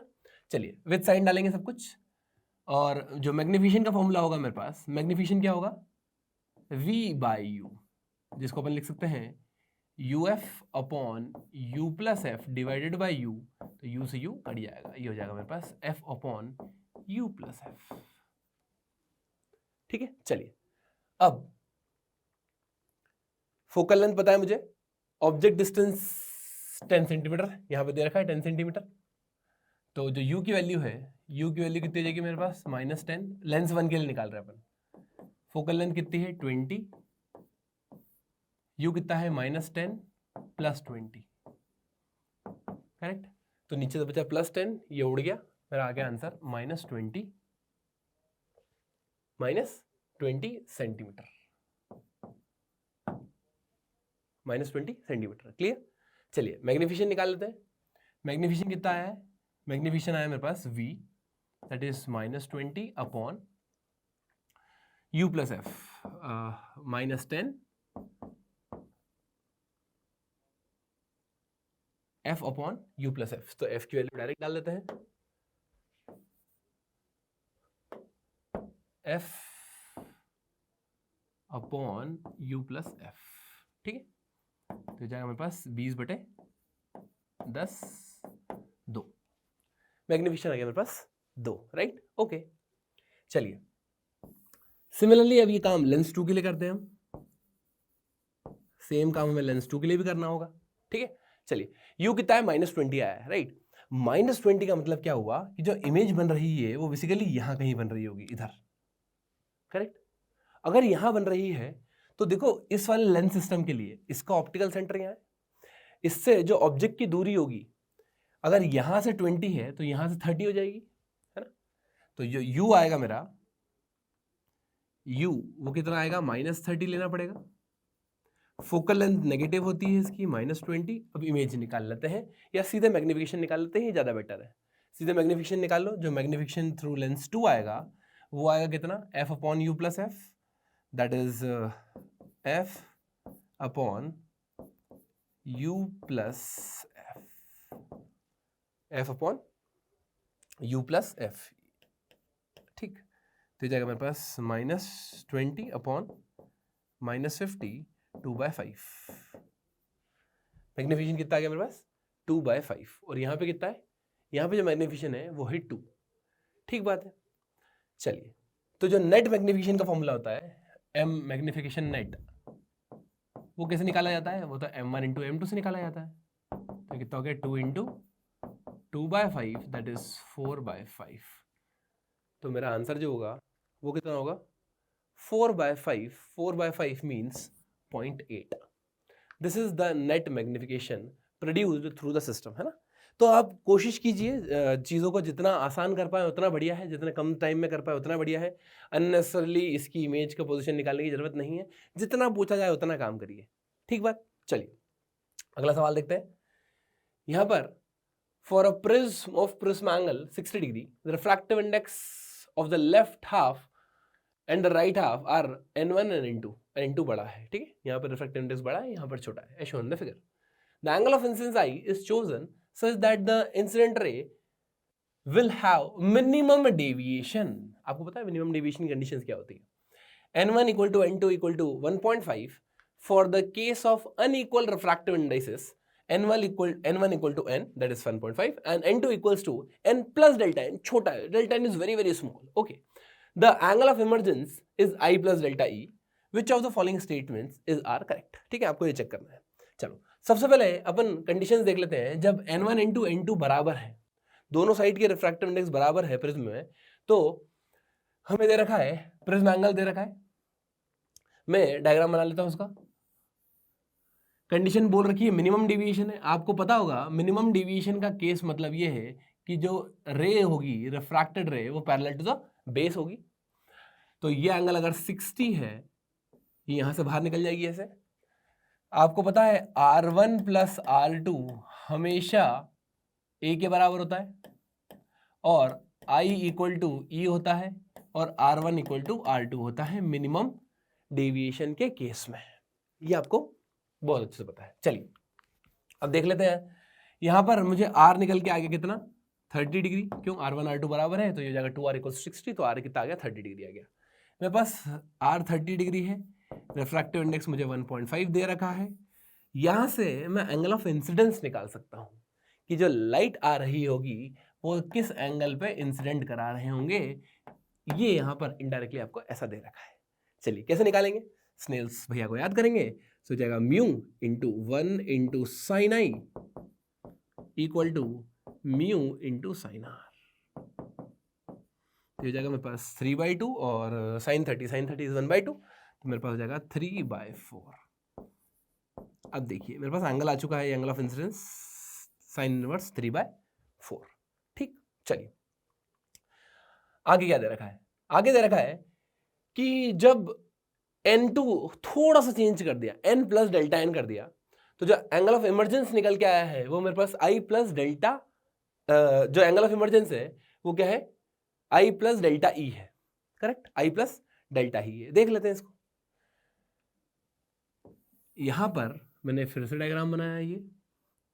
ये इंसिडेंट में तो कोई चेंज हुआ नहीं है, ये रे ऐसे जा रही होगी, रिफ्रैक्टिव इंडेक्स तो सेम ही है। अब ये एंगल आपने को ऑलरेडी पता है, ये कितना है? अभी कैलकुलेट किया मैंने, एंगल ऑफ रिफ्रैक्शन 30 डिग्री। तो यहां से अगर मैं रिफ्रैक्टिव इंडेक्स चेंज भी कर देता हूं तो कोई दिक्कत वाली बात नहीं है, ये तो नॉर्मल इंसिडेंस हो रहा है ना? अच्छा हाँ भैया, नॉर्मल इंसिडेंस हो रहा है, इसमें तो कोई दिक्कत ही नहीं है। अच्छा अब समझते हैं। यहां पर क्योंकि रिफ्रैक्टिव इंडेक्स चेंज हो गया है थोड़ा सा, तो जो एंगल ऑफ इमरजेंस है वो मान लीजिए चेंज हो गया, कितना? i प्लस डेल्टा ई हो गया, थोड़ा सा चेंज हो गया होगा, i प्लस डेल्टा ई हो गया। ओके, ये तो अभी भी उतना ही एंगल है, इसमें तो कोई चेंज हुआ ही नहीं है। नॉर्मल से कितना एंगल बना रहा है ये? 30 डिग्री। चलिए यहाँ पे मैं स्नेल्स लॉ लगाता हूँ। ये मेरा n1 की वैल्यू n के बराबर है और n2 की वैल्यू मेरे पास n प्लस डेल्टा n के बराबर है। Clear?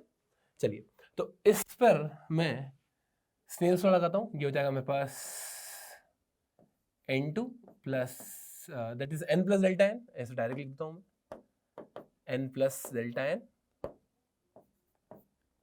Into sine 30 equal to 1 sine i plus delta i plus delta i। Clear एकदम? चलिए अब ध्यान से कि ये हो जाएगा मेरे पास n plus delta n by 2 is equal to sine a plus b वाला फॉर्मूला लगा रहा हूं मैं। और ये डेल्टा ई जो है वो बहुत बहुत बहुत बहुत बहुत छोटा है। क्यों? क्योंकि उन्होंने दे रखा है डेल्टा एन बहुत छोटा है। एन और डेल्टा एन बहुत बहुत बहुत बहुत छोटा है, इसलिए जो डेल्टा ई होगा ये भी क्या होगा? बहुत छोटा होगा। साइन ए प्लस बी क्या होता है? साइन ए कॉस बी, साइन ए इंटू कॉस बी। अब देखो कॉस डेल्टा ई लिखने का सेंस नहीं है क्योंकि डेल्टा ई बहुत छोटा है, तो कॉस जीरो क्या हो जाएगा? 1। तो मैं लिख रहा हूं कॉस डेल्टा ई को मैंने 1 लिख दिया। ध्यान समझना, बहुत इंपॉर्टेंट है। Plus sign A cos B plus cos A sine B, ये हो जाएगा cos A sine B, cos A sign. अब देखो क्योंकि ये साइन डेल्टा ई है तो मैं इसको डेल्टा ई भी लिख सकता हूं, क्योंकि ये फिर से वही बात कि ये बहुत छोटा है ना, स्मॉल एंगल अप्रोक्सीमेशन थ्योरम लगा देंगे। यहां जाएगा मेरे पास n plus delta n by 2 is equal to sine I. अब देखो साइन आई की वैल्यू और कॉस आई की वैल्यू मुझे ऑलरेडी पता है। क्या यहां पर लिखा है? साइन आई की वैल्यू कितनी है? 3/4, तो कॉस आई की निकाल लेते हैं अपन। ये हो जाएगा 3 4 16 माइनस 9 है ना, √7। तो कॉस आई कितना आ गया? √7/4। तो यहाँ पे आ गया 3/4 प्लस √7/4 डेल्टा आई। क्लियर एकदम? अच्छा अब ध्यान से अगर अपन देखें तो n की वैल्यू कितनी है? 1.5 है, 3/2। तो ये कितना हो जाएगा? 3/2 और ये ऑलरेडी 2 है, 3/4 प्लस डेल्टा n/2। इस 2 को मैंने अलग अलग कर दिया ना, तो 3/2 और डिवाइड में 2 था, 3/4 हो गया। तो यहाँ पे होगा 3/4 प्लस √7/4 सॉरी √7/4 डेल्टा ई। ठीक है, अब देखिए ये 3/4 से 3/4 तो कैंसिल हो गया। यहां पर ये 2 से ये भी कैंसिल हो गया, 2 बचा। Delta n by delta E is equals to √7/2। Correct?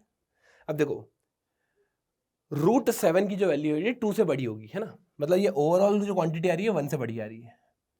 अपन देख लेते हैं ऑप्शन क्या क्या है अपने को मैच कराने के। The value of delta E is greater than the value of delta N. आप देख सकते हैं यहां पर delta N by delta E, यहां पर रेशियो 1 से बड़ा है, इसका मतलब ये क्वांटिटी बड़ी है, राइट? डेल्टा एन बड़ा होगा, तो ये गलत हो गया। दूसरा, delta E is proportional to delta L, बिल्कुल सही बात है, दिख ही रहा है हमको यहाँ पर, delta E delta N proportional है। Delta E lies between 2 to 3 if delta N की वैल्यू 2.8 इंटू 10⁻³ ध्यान से अगर अपन देखें तो अगर मैं इसको 2.8 इंटू 10⁻³ भी डाल दूं, इधर देखना ध्यान से, delta N equals to 2.8 into 10⁻³ into √7/2। अब देखो देखो देखो बिल्कुल ध्यान से, √7 है ना, √7 की वैल्यू लगभग लगभग होती है 2.6 के आसपास, है ना, 2.6। तो ये जाएगा मेरे पास 2.8 इंटू 2.6 10⁻³ चल ही रहा है as it is, divided by 2 हो जाएगा, डिवाइडेड बाय 2 हो जाएगा। तो आप देखो ऑप्शन में क्या दे रखा है, जो डेल्टा एन की वैल्यू अगर 2.8 है तो आपसे पूछ रहे हैं कि डेल्टा ई कहां लाया करेगा, डेल्टा ई की वैल्यू कहां लाया करेगी, ठीक है, डेल्टा ई की वैल्यू लाया कराना है। तो डेल्टा ई क्या हो जाएगा मेरे पास, डेल्टा ई अगर मैं निकालूं, एक मिनट, यहाँ पे डेल्टा एन नहीं है ना, डेल्टा ई की वैल्यू निकालना है, एक सेकेंड। तो यहाँ पे डेल्टा ई क्या हो जाएगा, ध्यान समझना, delta E will be equal to 2 into delta N by √7, ये जाएगा 2 इंटू 2.8 जो दे रखा है अपने को इंटू 10⁻³ अपॉन जो √7 होता है लगभग 2.6 के आसपास होता है। तो आप देखो कि ये 2.6 ये 2.8 मतलब ओवरऑल क्वांटिटी 1 से जब मैं डिवाइड करूंगा तो ये जो नंबर है 2 से थोड़ा सा बड़ा आएगा, 2 से क्या आएगा, बड़ा आएगा। तो ये तो करेक्ट आंसर होगा, delta E lies between 2 to 3 है ना मिली रेडियंस, और इसका मतलब अगर ये सही है तो ये गलत हो जाएगा, ठीक है। हमें डेल्टा ई कैलकुलेट करना है, मेरे हिसाब से डेल्टा ई यहाँ से बहुत अच्छे से क्लियर हो जाएगा आपको, क्लियर। तो थोड़े कैलकुलेशंस थे, आसान था सवाल, बिल्कुल टफ नहीं था। चलिए इसी तरह के सवाल एडवांस में पूछे जाते हैं, आइए देखते हैं अगला सवाल। यहाँ पर हमें दे रखा है अ white slab consisting of two media of refractive indices n1 and n2 is placed in air as shown in the figure. A ray of light is incident from medium n1 to n2 at an angle theta where sin theta is slightly larger than n1 then 1 upon n1. Take refractive index of air as 1. Which of the following statement is are correct? आपसे पूछ रहे हैं कौन से statement correct होंगे। अब ध्यान से कोई एक बहुत इंपॉर्टेंट चीज दर की है, जो साइन थीटा की वैल्यू है वो स्लाइटली लार्जर देन 1/n1 है। क्या दे रखा है, साइन थीटा बड़ा है 1/n1 से, ये बहुत इंपॉर्टेंट चीज दे दी उन्होंने, ठीक है। पूछा क्या है, light enters air if n1 equal to n2, the light is finally reflected back in the medium of refractive index n1 if n2 equal to n2 less than n1, ठीक है। ये सब पूछा है। पहले अपन देखते हैं सिस्टम क्या है। आपको स्नेल्स लॉ लगाना बहुत अच्छे से आता होगा। स्नेल्स लॉ की क्या खासियत होती है, मान ली यहाँ पर डिफरेंट रिफ्रैक्टिव इंडेक्स भी दे दूं मैं, है ना, अलग अलग मीडियम आ जाए बहुत सारे, तब भी किन्हीं भी दो मीडियम के बीच में मैं स्नेल्स लॉ लगा सकता हूँ। और जब मैं इंटरफेस की बात करता हूँ तो मैं इंटरफेस के बीच में, जैसे ये वाला इंटरफेस है और ये इंटरफेस के बीच में भी डायरेक्टली मैं लगा सकता हूँ, ठीक है। ये अपने को ऑलरेडी पता है, क्यों, क्योंकि n1 sin theta 1, n2 sin theta 2, n3 sin theta 3, n4 sin theta 4, सबको बराबर बराबर बराबर करते जाओ, है ना, यही तो स्नेल्स लॉ होता है। अच्छा, अब ध्यान से देखो यहाँ पे, अगर मैं यहाँ पर बात करूं कि ये रे इधर गई, अब यहाँ से रिफ्रैक्ट होगी ये, है ना, डिपेंड्स की ये कैसा मीडियम है, ये थोड़ी सी रिफ्रैक्ट होगी। अब बात यहाँ पे आती है, बाहर निकलना है या नहीं। अगर ये जो एंगल हुआ ये क्रिटिकल एंगल के बराबर या उससे बड़ा हो गया तो ये नहीं जाएगी इस मीडियम में, एयर में, अदरवाइज चली जाएगी। और ये क्रिटिकल एंगल से बड़ा हो गया तो क्या होगा, TIR कर जाएगा। ये क्रिटिकल एंगल से बड़ा हो गया तो, है ना, क्रिटिकल एंगल से छोटा है तो उस मीडियम में चली जाएगी, और क्रिटिकल एंगल से बड़ा है या उसके बराबर है तो TIR कर जाएगी। ठीक बात है, क्रिटिकल एंगल एक लिमिटिंग केस होता है, उससे बड़ा होगा तो TIR करेगा। अच्छा, ये बात क्लियर है। अब ध्यान से देखो, अगर मैं मान लूं कि यहाँ पे TIR हो रहा है, मैं मान लेता हूँ अभी 1 सेकंड के लिए, तब क्या होगा, मैं इस सरफेस और ये वाला एंगल यूज कर रहा हूँ, ये हो जाएगा मेरे पास n1 sin theta equal to air that is 1 into critical angle, इसलिए साइन 90 हो गया। तो जो साइन थीटा आया है वो कितना है 1/n1। पर क्वेश्चन में गिवन है कि साइन थीटा तो 1/n1 से बड़ा है। साइन थीटा, इसका मतलब ये हुआ कि TIR तो गारंटीड है, TIR तो गारंटीड है, रे इधर पहुंचना ही नहीं है, चाहे ये बीच का मीडियम कुछ भी हो, उससे कोई फर्क नहीं पड़ेगा, रे पहुंचना ही नहीं है। अच्छा, तो यहां पे क्या लिखा है, लाइट रे एंटर एयर, पॉसिबल नहीं है। A light ray is finally reflected back into the medium of refractive index n1 if n2 less than n1। अब ध्यान से देखो, यहां पर दो पॉसिबिलिटी हो सकती है। ये बोल रहा है n2 बड़ा है, n2 छोटा है n1 से, और यहां पे n2 बड़ा है n1 से, ठीक है, कोई दिक्कत नहीं है। दोनों केस में इसको वापस तो आना ही आना है। कैसे वापस रिफ्लेक्ट बैक होना है? कैसे रिफ्लेक्ट बैक होना है? दो केस हो सकते हैं। यहां पे मान लीजिए कि ये एक केस है जहां पे n2 छोटा है, n1 बड़ा है। n1 बड़ा है मतलब ये डेंसर है या रेयर है? जब डेंसर से रेयर जाती है तो यहाँ पे TIR की कंडीशन बनने की संभावना होती है, करेक्ट? तो होगा क्या, ये बात तो क्लियर है कि अगर मान लो क्रिटिकल एंगल आ गया तो ये रे यहीं से रिफ्लेक्ट बैक हो जाएगी, तो आ गई रिफ्लेक्ट वापस सेम मीडियम में। और अगर नहीं भी आया, मान लो कि ये क्रिटिकल एंगल नहीं हुआ या उससे छोटा ही रह गया, तो क्या होगा, फिर आगे जाके वापस तो उसको फिर आना ही है, ठीक है? तो जो लाइट रे है वो वापस तो आएगी ही आएगी। दूसरा केस क्या हुआ? दूसरा केस मान लो ये हुआ कि n2 बड़ा हो गया, ये डेंसर है, ये रेयर है, ठीक है? उस केस में भी क्या होगा? उस केस में भले TIR ना हो, वो रे अंदर चली जाएगी और यहां से तो TIR उसका फिक्स है, क्योंकि ये कंडीशन दे रखी है कि ऊपर वाले मीडियम पर TIR होना ही होना है, दैट इज फॉर श्योर। तो यहां पे भी रे जो है रिफ्लेक्ट बैक होगी ही होगी, ये पक्का है। The light ray is reflected back into the medium of refractive index if n1 is refractive index of medium n1 if n2 equal to 1। अगर n2 1 भी हो गया, एयर के बराबर भी हो गया, तब भी आपको पता है जब एयर से होना ही है और यहाँ एयर में आ गया, ये भी एयर हो गई, ठीक, ये भी एयर, ये भी एयर, तब भी इसको क्या करना है, TIR फिक्स है इसका, तो लाइट रिफ्लेक्ट बैक होगी ही होगी। क्या ये बात क्लियर है 100%? चलिए बहुत बढ़िया। तो आइए देखते हैं अगला सवाल। जे advance 2022, a rod of length 2 centimeter makes an angle 2π/3 radians with the principal axis of a thin convex lens. The lens has a focal length of 10 centimeter and is placed at a distance of 40/3 centimeter from the object as shown in the figure. The height of the image is 30√3/13 centimeter and the angle made by it with respect to the principal axis is alpha. The value of alpha is π/n, आपको n की value निकालना है, ठीक है? आसान सा सवाल है, बिल्कुल बिल्कुल टफ नहीं। चलिए, यहाँ पे अपने को एक लेंस दे रखा है, एक ऑब्जेक्ट है जिसकी लेंथ दे रखी है अपने को 2 सेंटीमीटर, राइट? यहाँ से यहाँ तक की लेंथ क्या होगी इसकी 2 सेंटीमीटर। अब इसकी जो इमेज बन रही है वो कितना एंगल बना रही है, अल्फा एंगल बना रही है, और हाइट दे रखी है हमको 30√3/13। अच्छा, सबसे पहले काम करते हैं अपन, ये जो लेंथ है 2 सेंटीमीटर, इसको यहाँ लिख देते हैं, इस पॉइंट को मार्क कर देते हैं, मैं बोल देता हूँ उसको B, इसको बोल देता हूँ मैं A। अब मैं इसको एज अ रॉड ना ट्रीट करते हुए दो पॉइंट ऑब्जेक्ट ट्रीट करता हूं, देखो कितनी जल्दी आंसर आएगा।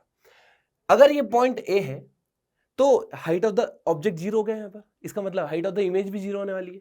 तो आप देखो इसकी जो इमेज बनेगी वो गारंटीड यहां पे बनेगी A डैश, ये समझ में आया? सिमिलरली ये अगर B है तो ये B डैश होगा, ये B की इमेज, ठीक है? यहां तक तो अपने को क्लियर होगा बिल्कुल 100%। चलिए, अब बेसिकली जितनी भी डिस्टेंस कैलकुलेट की जाती है वो लेंस से की जाती है ना, ऑप्टिकल सेंटर से की जाती है। चलिए, तो यहां से यहां तक की डिस्टेंस अपने को दे रखी है 40/3, और ये एंगल कितना है 2π/3, इसका मतलब ये हो गया π/3 60 डिग्री। तो 2 cos 60 मतलब ये कितना हो गया अपने पास 1, ठीक है? 2 × 1/2 1 हो गया। अच्छा, इसका मतलब ये डिस्टेंस यहां से यहां तक कितनी हो गई 40/3 + 1, इट इज 43/3। क्लियर? चलिए, अब मैं नेक्स्ट स्लाइड पे लिख लेता हूं उसको। ए की डिस्टेंस कितनी है मेरे पास, ए पॉइंट यहां पे अपने को दिख रहा है, ये जो पॉइंट ए है अपना, यहां पे मैंने इसको ए माना है, राइट? ए पॉइंट की डिस्टेंस यूए कितनी है 40/3, और यूबी कितनी है 43/3, ठीक है? अभी मैं साइन कन्वेंशन यूज नहीं कर रहा हूं, प्लस माइनस यूज नहीं करूंगा, मैं फॉर्मूला में पुट करूंगा तब यूज करूंगा, ठीक है? मुझे पता है कि अगर मैं इसको ऑप्टिकल सेंटर को ओरिजिन मान लेता हूँ तो जो इंसिडेंट रे है वो इस दिशा में जाएगी, तो इस वाले डायरेक्शन को पॉजिटिव कंसिडर करना पड़ेगा। तो जो u है -40/3 और -43/3 यूज करेंगे अपन, ठीक है। चलिए, वी नो दैट क्योंकि ये लेंस है, लेंस के लिए हम इमेज निकालते हैं direct, v is equals to uf upon, ठीक है, uf upon u plus f। ये फॉर्मूला होता है, ये आपको याद होना चाहिए। अब u की वैल्यू डालो विद साइन, फोकल लेंथ डालो विद साइन, v निकल जाएगा। सबसे पहले मैं va निकालने की कोशिश करता हूं, तो 40/3 विद नेगेटिव साइन, है ना, साइन कन्वेंशन यूज कर रहे हैं अपन। फोकल लेंथ 10 दे रखी है क्वेश्चन में, यहाँ पे आप देख सकते हो फोकल लेंथ अपने को 10 सेंटीमीटर गिवन है, 10 अपॉन -40/3 प्लस 10, ठीक है। तो ये हो गया -40 प्लस 30 है, मतलब 10/3 हो गया। 10/3 से 10/3 कट जाएगा, ये भी नेगेटिव ये भी नेगेटिव, तो मेरा आंसर आ गया +40। तो ए की जो बेसिकली यहां से यहां तक की जो दूरी है, ये कितनी आ गई मेरे पास, 40 आ गई। क्लियर एकदम। चलिए, सिमिलरली अपन v भी निकाल लेते हैं, इमेज b की निकाल लेते हैं। डिस्टेंस तो ये हो जाएगा uf upon u plus f, u कितना रखेंगे विद साइन रखेंगे, -43/3 इंटू 10 अपॉन -43/3 प्लस 10, करेक्ट। नीचे क्या बचा मेरे पास 13/3, है ना, वो इतना नेगेटिव साइन, ओके। तो -43 इंटू 10, 3 कट गया और नीचे बचा 13, नेगेटिव नेगेटिव हट जाएगा, 430/13। क्लियर एकदम। अच्छा, 430/13 ये बी का मिल गया, तो ये आ गया मेरे पास 430/13। अब ध्यान से देखो, अगर मुझे ये डिस्टेंस कैलकुलेट करना आ गया तो अल्फा निकल जाएगा, अल्फा ही तो पूछा है। तो बेसिकली अपन क्या करते हैं, लेंथ निकाल लेते हैं, ये वाली, इसको मैं बोल देता हूं एल। कैलकुलेट कर लेते हैं, कैसे निकलेगी, L equals to VA minus VB, that is 40 minus 430/13, ठीक है। तो ये कितना हो गया मेरे पास, 13 इंटू 4 26 52, 52 में से 43 गए 9, तो ये बचा 90/3, 13, ठीक है, 90/13। अब L आ गया है, H ऑलरेडी गिवन है मुझे, अल्फा सीधे निकल जाएगा, मैं लगाता हूं 10 alpha. So 10 alpha will be height of image, that is 30√3 30√3/13 divided by कितना है, 90/13, 90/13।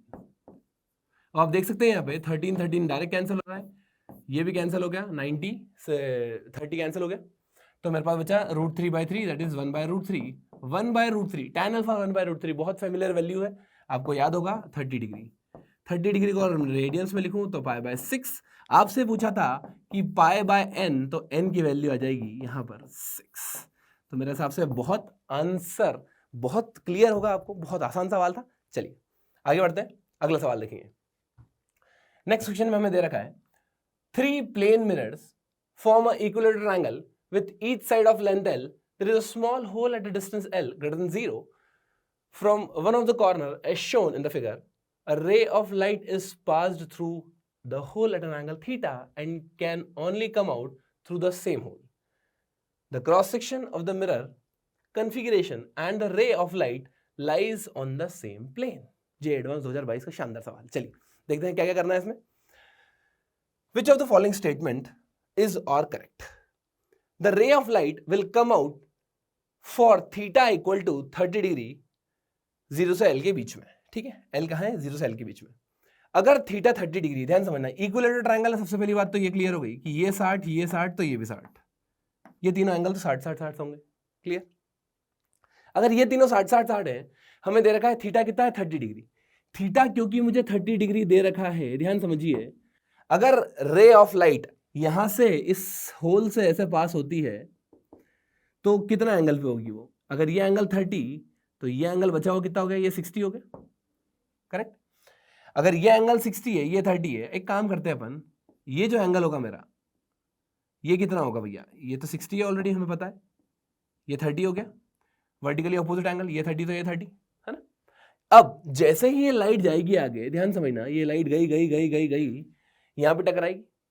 अब क्योंकि ये लाइट टकराएगी तो मुझे ये वाला एंगल निकालना पड़ेगा, ये कितना होगा। एक काम करते हैं, अगर मैं इस पॉइंट को पी क्यू और आर बोल दूं तो ध्यान से देखो, पी क्यू आर ट्रायंगल क्या 180 डिग्री बनाना चाहिए। 30 + 60 ये तो हो गया 90। इसका मतलब जो तीसरा एंगल बनेगा क्या हो, गारंटीड 90 होगा। इसका मतलब ये हो रहा है कि जो लाइट इंसिडेंट हो रही है वो नॉर्मल इंसिडेंट हो रही है, और नॉर्मल इंसिडेंट का मतलब ये रे जाएगी टकरा के, क्योंकि ये मिरर है, ध्यान समझना, ये क्या है, सब मिरर है ये, तो ये लाइट जाएगी ऐसे टकरा के वापस आ जाएगी। तो पूछा क्या है, the ray of light will come out for theta equals to 30 degree. तो ये बिल्कुल सही है, क्योंकि इस होल से लाइट बाहर आना है। क्लियर एकदम। चलिए, देयर इज एन एंगल, अगला ऑप्शन देखते हैं, for L equals to L/2 at which the ray of light will come out after 2 reflection. 2 reflection करने के बाद रे ऑफ लाइट बाहर आ रही है। कब, जब मेरा जो होल है वो L/2 पे एग्जैक्ट सेंटर पे है। आइए इसको भी समझते हैं। यहां पे अपन वापस से मिरर बना लेते हैं, यहाँ अपन होल कंसिडर कर लेते हैं, ये अपन होल कंसिडर कर लिया, सेंटर पे एग्जैक्ट है ना, और ये mirror mirror mirror mirror equator. अब देखिए ध्यान से, क्या बोला जा रहा है कि वो बोल रहे हैं कि एक एंगल ऐसा होगा, there is one angle for L equal to L/2 जहां से लाइट बाहर आ जाएगी। ठीक है, मैं मान लेता हूं कि लाइट ऐसे गई, किसी एंगल पे एंटर हुई, अगर इसको बाहर आना है तो सिमेट्री से ही बाहर आ सकती है, इसी पॉइंट से बाहर आ सकती है, करेक्ट। इसका मतलब अगर ये एंटर यहां से होगी तो एग्जिट इसको ऐसे होना पड़ेगा, एग्जैक्ट सिमेट्री से। अगर एंटर इधर से हुई तो एग्जिट इधर से होना पड़ेगा। उसके लिए क्या कंडीशन होना चाहिए, उसके लिए ये कंडीशन होना चाहिए कि ये रे जाए इधर, राइट, यहां से टकराए और टकरा के वापस आ जाए, तभी पॉसिबिलिटी है। क्या ये बात क्लियर है? अच्छा, हाँ भैया ये हो सकता है। अच्छा, और समझते हैं इसको, ध्यान से देखो, क्या ये पॉसिबल है वाला केस, ये भी देख लेते हैं एक बार। ये एंगल कितना है, ये एंगल 60 है, ये एंगल 60, ये 60। अब देखो, अगर इसको बाहर आना है तो ये वाली लाइन को पैरेलल होना पड़ेगा बेस की, तभी सिमेट्रिकल फिगर बनेगा।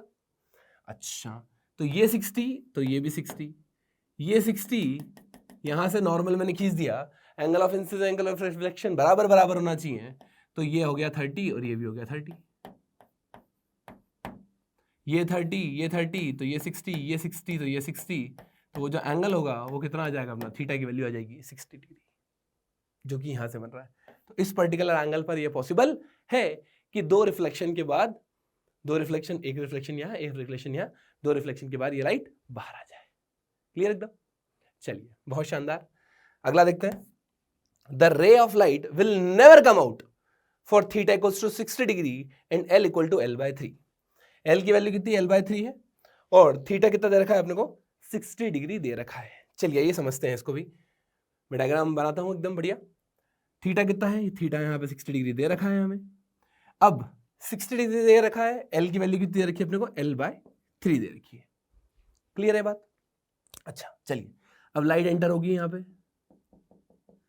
ये 60 डिग्री है, करेक्ट, ये 60 है, इसका मतलब लाइट भी जो एंटर हो रही है वो यहां से कितना एंगल बनाएगी, 60 डिग्री बनाएगी। ये 60 है, ये तो इक्विलेटरल ट्रायंगल है, ये बचपन से ही 60 है, इसका मतलब ये बात भी गारंटीड हो गई कि ये जो लाइट आने वाली है, ध्यान समझना, ये कुछ इस तरह से आएगी, और वो कितना एंगल बनाएगी। अगर मैं वापस ट्रायंगल PQR ले लूं, PQR, तो 60 60, इस बार जो ये जो एंगल बनेगा ये भी 60 डिग्री ही बनेगा। क्लियर एकदम, बिल्कुल सही बात है। अगर ये 60 डिग्री एंगल बना तो ध्यान से देखो, यहां पे एक नॉर्मल बनना चाहिए इधर।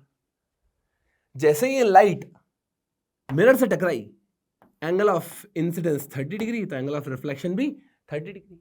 अच्छा, एंगल ऑफ रिफ्लेक्शन 30 डिग्री। अब ध्यान समझना, ये 60 ये 30 90 तो हो गया। एंगल ऑफ रिफ्लेक्शन कितना है, एंगल ऑफ रिफ्लेक्शन भी 30 डिग्री है। तो ध्यान से देखो, ये रे कैसे भी जा सकती है, इधर इधर इधर इधर, पर अपन ध्यान से देखते हैं, ये अगर 30 डिग्री हुआ तो ये 60 होगा, ये तो फिक्स है। ये 30 हुआ तो वो 60 होगा। अच्छा, और ये होना ही है, ये पैरेलल जाना ही है। क्यों जाना है, ध्यान से देखो, ये जो एंगल है ये 60 है, और ये सिमेट्रिक होना ही चाहिए, करेक्ट। तो ये जो रे जा रही है ये यहां से टकरा के वापस आएगी। और एक बात बताता हूं मैं क्या होने वाला है, ध्यान समझो। ये जो डिस्टेंस है बेसिकली ये L/3 है, करेक्ट। अब ये दो पैरेलल लाइंस है, ये वाली और ये वाली। क्यों क्यों पैरेलल है भैया? एंगल बराबर बराबर है, आप देख सकते हैं यहां से, है ना। हॉरिजॉन्टल से कितना एंगल बन रहा है? बराबर बन रहा है। तो पैरेलल लाइन के बीच में अगर मैं ये वाली डिस्टेंस देखता हूं तो वो डिस्टेंस तो फिक्स ही रहना है। इसका मतलब ये हुआ कि ये वाली जो डिस्टेंस हुई ये भी कितनी होगी? L/3 ही होगी। ये L/3, ये L/3, ये L/3, फिर से क्या बन गया यहाँ पे? एक इक्विलेटरल ट्रायंगल बन गया, ठीक है। चलिए वो अलग बात है। अब ध्यान समझो, ये सिमेट्री फिर मेंटेन करेगा। ये जो भी डायग्राम बनेगा अब देखो सिमेट्रिक बनेगा, है ना, क्योंकि एंगल भी कितना बन रहा है 60 और डिस्टेंस कितनी हो रही है यहाँ पे? ये L/3, L/3, L/3 हो रही है। अब यहां से वापस इस तरह से बैक आएगा ये, तो यहां पे आप देख सकते हो अब ये L/3 हो जाएगा। ज्योमेट्री सिमेट्री आप कैसे भी लगा सकते हैं, बहुत आसानी से आपको ये क्लियर हो जाएगा। अच्छा फिर क्या होगा भैया? ये बात समझ में आ गई कि यहाँ पे ऐसे गया, ऊपर टक्कर खाया, नीचे आ गया, वापस यहाँ से L/3, फिर कहानी वही चालू हो जाएगी। फिर यहाँ पे गया जाएगा, फिर टक्कर होगी, फिर यहाँ जाएगा, फिर टक्कर होगी, है ना। सब कुछ सिमेट्रिक चलेगा, है ना।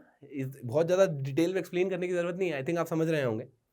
और ये फिर इस पॉइंट से बाहर L/3 पे एग्जैक्ट बाहर आ जाएगा। ठीक बात, चलिए बहुत शानदार। इसका मतलब ये क्लियर हो गया भैया कि अगर इस एंगल पे 60 डिग्री पे यहां से एंटर कर रही है L/3 पे, तो पहला रिफ्लेक्शन यहां हुआ, फर्स्ट, सेकेंड यहां, थर्ड यहां, फोर्थ यहां, फिफ्थ यहां, 5 रिफ्लेक्शन के बाद ये सीधे बाहर आ जाएगी। क्लियर? चलिए अब ऑप्शन की तरफ देखते हैं। ऑप्शन में क्या दे रखा है? The ray of light will never come out for theta equals to 60 degree and L equals to L/3। तो आप देख सकते हैं कि रे बाहर आई है, इसका मतलब ये नेवर वाला ऑप्शन तो गलत हो गया। ठीक, the ray of light will come out for theta equals to 60 degree and L equals to 0 से जो L है बेसिकली 0 से L/2 के बीच में आफ्टर सिर्फ 6 रिफ्लेक्शंस। यहां पर 6 की जगह 5 होता तो मेरा काम हो जाता। अभी मैंने कैलकुलेट करके बताया कि टोटल 5 रिफ्लेक्शन होने के बाद ये लाइट बाहर आ रही है। क्या बात क्लियर है? चलिए चलते हैं अगले सवाल पे। नेक्स्ट क्वेश्चन, जेईई एडवांस 2022, बहुत बढ़िया क्वेश्चन, लिस्ट 1 लिस्ट 2। इस तरह के क्वेश्चन जब भी आपको देखने को मिले, समझना कि आपको मेहनत कम करनी है और आंसर पूरे आएंगे बढ़िया, और बहुत क्लैरिटी से आंसर आता है। कई बार इतनी आसानी से आंसर आ जाता है कि एक ऑप्शन देखा और 4 नंबर आपके पूरे पक्के हो जाते हैं। List 1 contains 4 combination of lengths of two lengths 1 and 2 whose focal length are indicated in the figure. In all the cases, the object is placed at 20 centimeter from the first lens on the left, and the distance between two lenses is 5 centimeter. List 2 contains the position of the final images. अब देखिए ध्यान से, ये first they रखा है अपने को, 2 combination है, ये कुछ दे रखा है, यहाँ कुछ दे रखा है। पहले अपन ऑप्शंस देख लेते हैं। ध्यान से देखो ऑप्शन में क्या दे रखा है। इस तरह के क्वेश्चंस में आपको स्मार्टनेस दिखानी पड़ती है। आप हमेशा ऐसा ऑप्शन चूज करो, एक सॉल्व करो, आपका काम बन जाए। ध्यान से देखो, फर्स्ट का पी यहाँ लिखा हुआ है, मतलब यहाँ पे अगर आपने पी सॉल्व किया, फर्स्ट का अगर पी आ गया तो 2 ऑप्शंस यहाँ पे आपको दिखेंगे, लेकिन यहाँ पे पी नहीं है। ठीक है, अपन कोई ऐसा टर्म ढूंढ लेते हैं। सेकंड वाला देखो RT, सेकंड वाले का PS। इसका मतलब ये है कि अगर मैंने सेकंड वाला केस सॉल्व कर लिया तो उसका एक ही आंसर मैच करेगा, that is for sure, guaranteed है। ठीक है, चलिए तो इस तरह के क्वेश्चंस में अपन समय ना बर्बाद करके स्मार्टनेस दिखाते हुए इसे सॉल्व करेंगे। अपन सिर्फ सेकंड वाला सॉल्व करेंगे और अपना आंसर मैच कर जाएगा। ध्यान से देखिए, सबसे पहले फोकल लेंथ दे रखी है अपने को यहाँ पे +10, यहाँ फोकल लेंथ दे रखी है -10, 20, 5, है ना। मैं इसको रीड्रॉ कर लेता हूँ, 10, 10, 10, 20, 5। ठीक, चलिए यहाँ पे मैंने 10,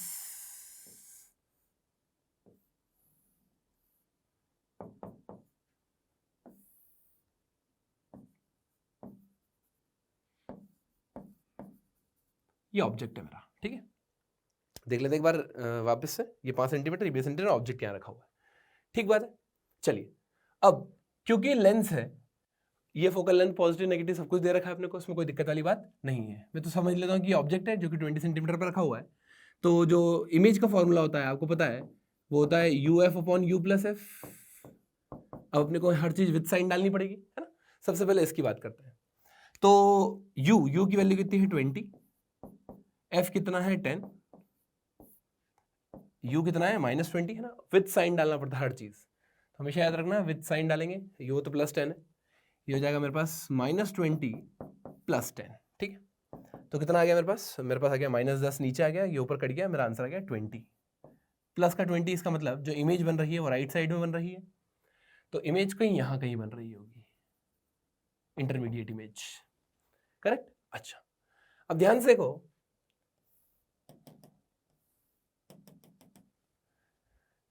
अब मैं यहां पे बात करता हूं इस पॉइंट पे, है ना। इस लेंस के लिए जो ऑब्जेक्ट है वो कैसा बिहेव कर रहा है, एज अ वर्चुअल ऑब्जेक्ट। तो मैं ये फॉर्मूला फिर से लगाता हूं। अब मैं लगाऊंगा इमेज का फॉर्मूला इस लेंस के लिए, राइट।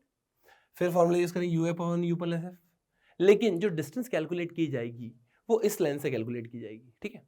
अब देखो जो इमेज बन रही है मेरी 20 सेंटीमीटर बन रही है, यहां से 20 बन रहा है, अगर यहां से 20 है इसका मतलब यहां से 15 हो गया, तो जो इमेज आ गई मेरे पास वो ऑब्जेक्ट आ गया बेसिकली, पहले वाले की इमेज, दूसरे का ऑब्जेक्ट। तो दूसरे वाले का जो ऑब्जेक्ट है बेसिकली वो कहाँ बन रहा है, राइट साइड में बन रहा है, तो u की वैल्यू +15 आ रही है ना, virtual.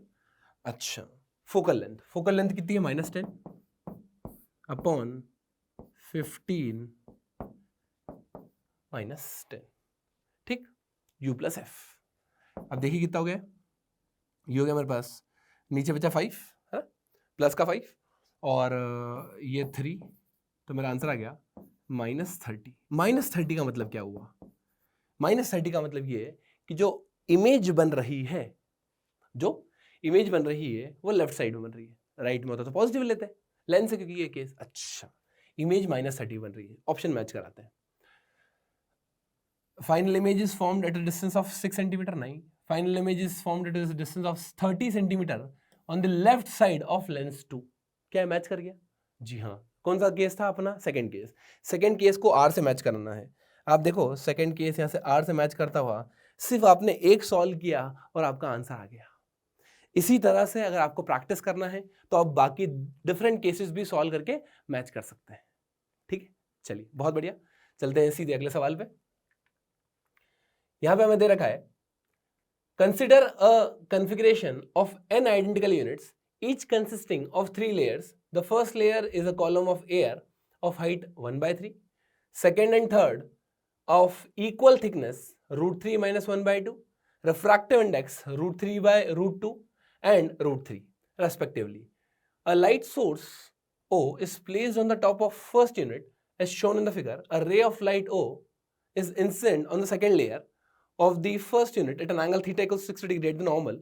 From a specific value n, the ray of light emerges from the bottom of the configuration at a distance L equals to 8/√3 centimeter as shown in the figure. The value of n is.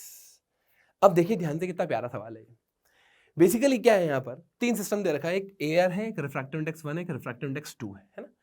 In 3 system का एक एक group बना रखा है इन्होंने, ठीक है।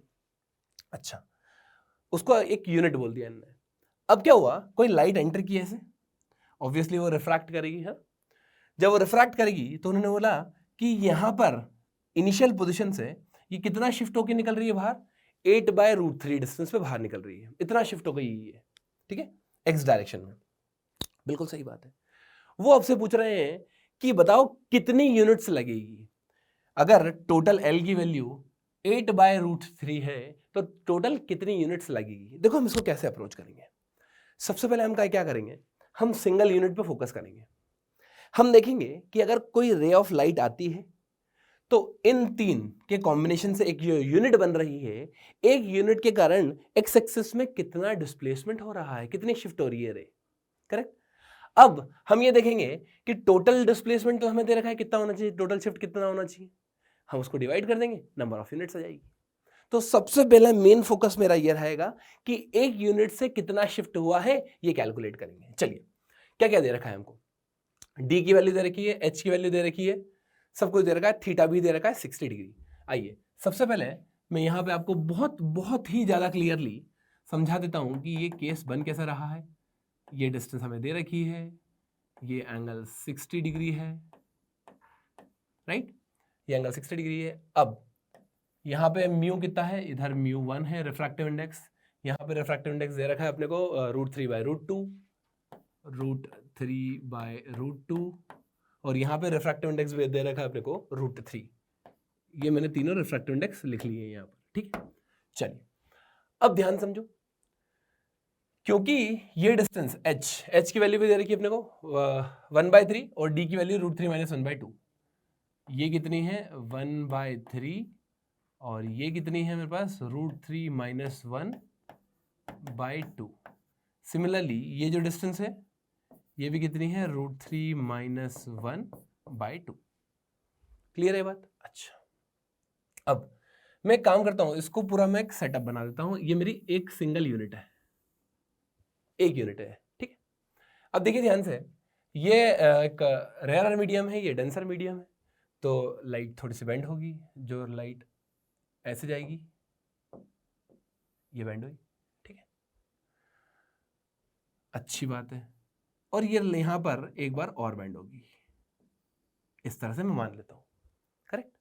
इसका मतलब आप देखो, जब ये एक यूनिट क्रॉस किया तो इसने यहां पे कुछ x1 डिस्टेंस आगे बढ़ा होगा, यहां पे ये कुछ x2 डिस्टेंस आगे बढ़ा होगा, और यहां पे कुछ x3 डिस्टेंस शिफ्ट हो गया होगा। ये बात क्लियर? चलिए अब देखो ध्यान से, मुझे हर जगह ये हाइट पता है, ये वाली x1 x2 x3 निकल जाएगा अगर मुझे ये एंगल पता पड़ जाए, करेक्ट। हाँ, ये एंगल पता पड़ जाए तो काम हो जाएगा। अब ध्यान समझना, ये एंगल मेरा अल्फा ले लेता हूं, ये एंगल मेरा बीटा ले लेता हूं, ठीक। अल्फा बीटा मैंने एंगल कंसिडर कर लिया। अब बहुत सिंपल है, स्नेल्स लॉ लगा के एंगल निकालना। सबसे पहले मैं एंगल निकालने की कोशिश करता हूँ। देखिए ध्यान से, स्नेल्स लॉ लगाते हैं इस सरफेस पे, ये हो जाएगा मेरे पास 1 × sin 60 equals to √3/√2 × sin alpha.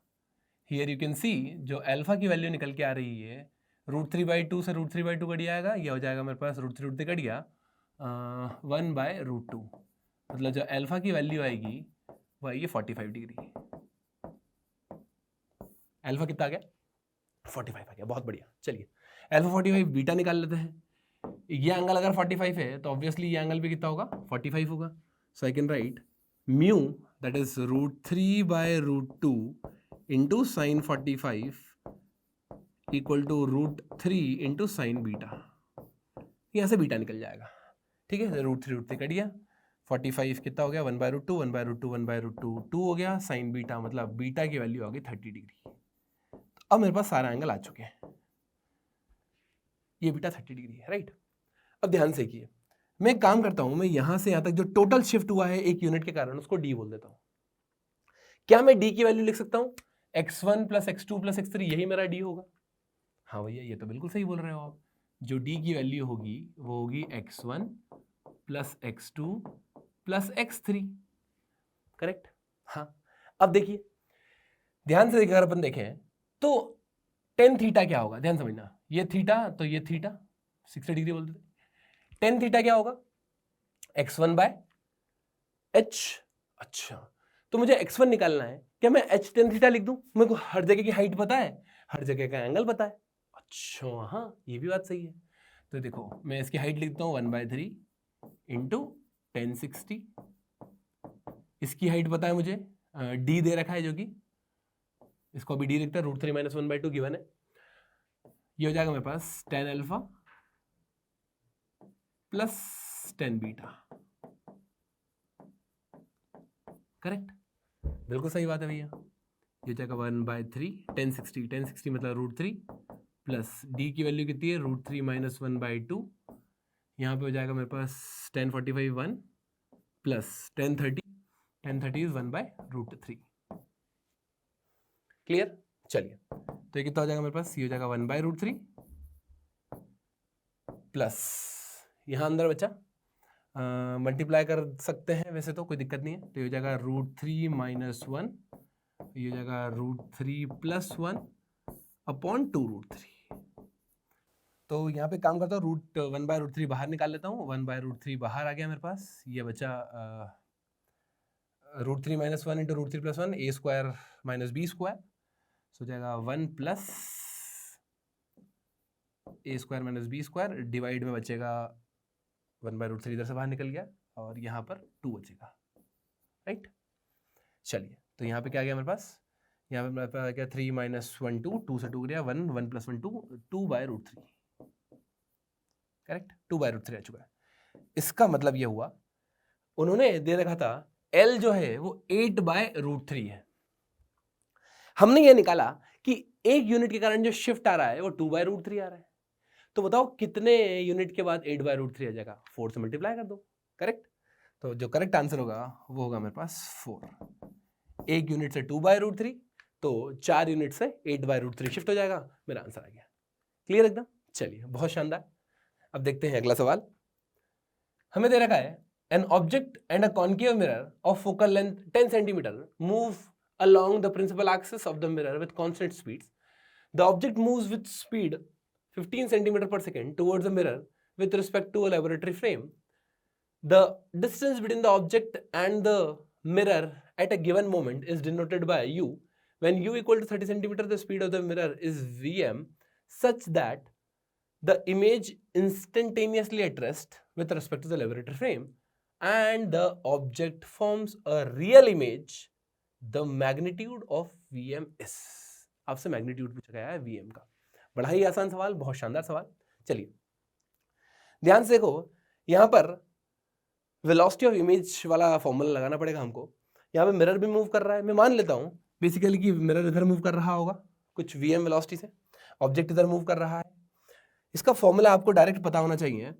जो velocity of image with respect to mirror होता है that is equals to -v²/u² into velocity of object with respect to mirror, right? ये स्टैंडर्ड फॉर्मूला होता है। अब v/u को अपन मैग्निफिकेशन भी लिख सकते हैं, मैग्निफिकेशन का square into velocity of object minus velocity of mirror, और यहाँ पे velocity of image minus velocity of mirror. अब देखो वो बोल रहे हैं ये लेबोरेटरी फ्रेम को अपन एक इंस्टेंट के लिए ग्राउंड फ्रेम मान लेते हैं, है ना। अब वो बोल रहे हैं कि इमेज इंस्टेंटेनियसली रेस्ट पे दिख रहा है, मतलब इमेज की वेलोसिटी जो है विद रिस्पेक्ट टू ग्राउंड क्या है, 0 है। ये दे रखा है अपने को, करेक्ट। अच्छा u दे रखा है, फोकल लेंथ दे रखा है, ठीक है। अपन मैग्निफिकेशन निकाल लेते सबसे पहले, करेक्ट। चलिए तो वी नो दैट जो मैग्निफिकेशन होता है फॉर्मूला, मैग्निफिकेशन क्या होता है बेसिकली, मैग्निफिकेशन होता है -v/u, है ना। मैग्निफिकेशन मिरर के लिए, मिरर के लिए बात कर रहे हैं अपन, -v/u, तो ये हो जाएगा v। अब देखिए ध्यान से, v को क्या लिखते हैं अपन, uf/u-f। यहाँ पे माइनस आता है क्योंकि ये मिरर वाला केस है, तो ये हो जाएगा मेरे पास f/u-f with a negative sign.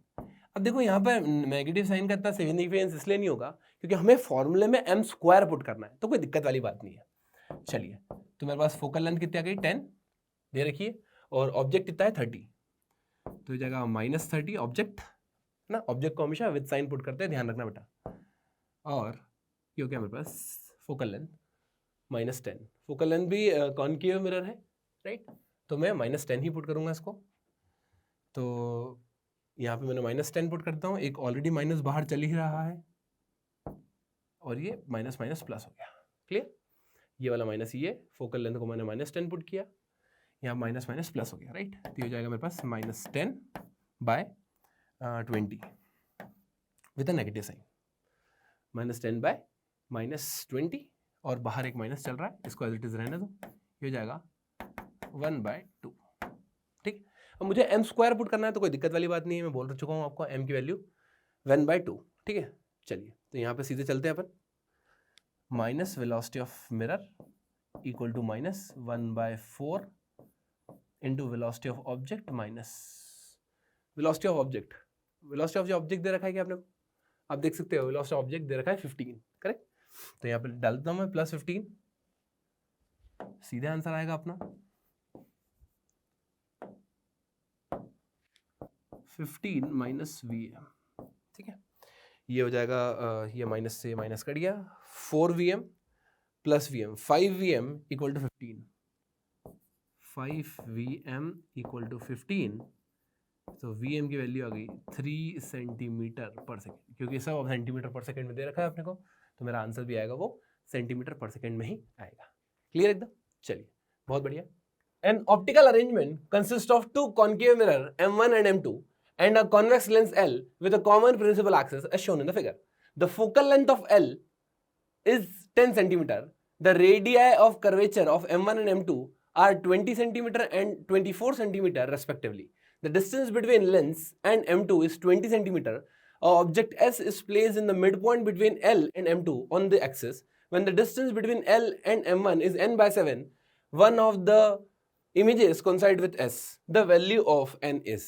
ठीक है, चलिए अब ध्यान से देखिए, यहां पे आपको क्या दिख रहा है, एक मिरर है, इसकी रेडियस ऑफ कर्वेचर दे रखा है अपने को, मतलब यहां पे फोकल लेंथ लिख लेता हूं, फोकल लेंथ 10 सेंटीमीटर होगी, इसकी जो फोकल लेंथ होगी वो 12 सेंटीमीटर होगी, राइट। अच्छा, लेंस की फोकल लेंथ दे रखा है अपने को। अब मैं विद साइन पुट करूंगा अगर, तो ऑब्वियसली बात है कॉन्केव लेंस है तो मुझे माइनस लगाना पड़ेगा, दोनों कॉन्केव मिरर है, सॉरी कॉन्केव मिरर है तो माइनस माइनस लगाना पड़ेगा, है ना। इसकी फोकल लेंथ -12 ले लेते हैं, इसकी -10 ले लेते हैं, -10 -12। सिमिलरली ये लेंस है कॉन्वेक्स, तो इसकी +10 सेंटीमीटर गिवन है अपने क्वेश्चन में। ये जो ऑब्जेक्ट है बेसिकली वो कहाँ प्लेस्ड है, सिमेट्रिकल डिस्टेंस पे प्लेस्ड है, मतलब यहाँ से 10 सेंटीमीटर, यहाँ से 10 सेंटीमीटर, टोटल कितना है 20 सेंटीमीटर लेंस और मिरर 2 की दूरी। ठीक, आपसे क्या पूछ रहे हैं कि ये जो इमेज बन रही है ये कोइंसाइड कर रही है इस पॉइंट पे। ठीक है, अब इस क्वेश्चन के बहुत सारे आंसर हो सकते हैं, अपन एक एक करके सारे केस एनालाइज करते हैं और बिल्कुल ध्यान समझेंगे, अपने को बड़ा मजा आएगा इसमें। चलिए सबसे पहले आप देखो, यहाँ पे कुछ भी नहीं दे रखा है कि भाई पहला अपने को मिरर 2 से रिफ्लेक्शन लेना है कि मिरर 1 से लेना है, क्या करना है, तो अपने को दोनों दिशा में सोचना होगा बहुत अच्छे से। ठीक, बिल्कुल सही बात है सर। अब देखिए ध्यान से, सबसे पहले मैं कंसिडर करता हूं, मैंने मान लिया कि ये ऑब्जेक्ट है, राइट। चलो केस 1 बनाते हैं अपन। सबसे पहले मैं ले रहा हूं, ये मैंने ऑब्जेक्ट ले लिया अपना। अब मैं मानता हूं कि यहां से ऐसे रे जा रही होगी towards the lens. Clear? Okay, अगर ये टुवर्ड्स द लेंस जा रही है, ध्यान समझना बिल्कुल, ये फोकल लेंथ है। अगर ये फोकल लेंथ f है तो बेसिकली ऑब्जेक्ट कहां पर रखा हुआ है, ऑब्जेक्ट फोकस पर रखा हुआ है। इमेज क्या बनने वाली, इमेज इन्फिनिटी बनेगी, मतलब यहां से पैरेलल चल जाएगी। ये बात क्लियर है ना, तो लॉजिकल अपने को आता है सोचना। अच्छा, ये दूरी के बारे में कुछ भी नहीं दे रखा है, इसको d मान रखा है। ये दूरी कितनी है, d है ना, यहां तक अपन मान लेते हैं इसको, ये दूरी कितनी है, d है। ठीक बात है। अच्छा, अब देखो अगर कोई रे पैरेलल आती है तो क्या वो उसके फोकस से पास होगी, इसका फोकस कितना है 10, यहां से पास होगी कुछ इस तरह से,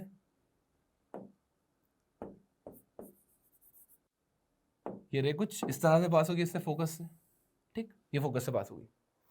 अब अगर ये फोकस से पास हो रही है तो ये डिस्टेंस हो गई 10, तो ये जो बची हुई डिस्टेंस कितनी हो गई, ये 10 कम कर देंगे अपन d में से, d -10 हो गया, है ना। अब देखो यहां पर हमें क्या करना है, हमें इमेज बनाना है s पे। अगर मुझे इमेज s पे बनाना है तो बेसिकली ये जो इमेज है वो ऐसे बनना चाहिए, बट आप थोड़ा लॉजिकली सोचोगे कि ये लेंस है, ये इसका फोकल पॉइंट है। इमेज फोकल पॉइंट पे तभी बनती जब रे पैरेलल आती। ये रे पैरेलल नहीं आई है, इसका मतलब ये वाला केस नहीं चलेगा।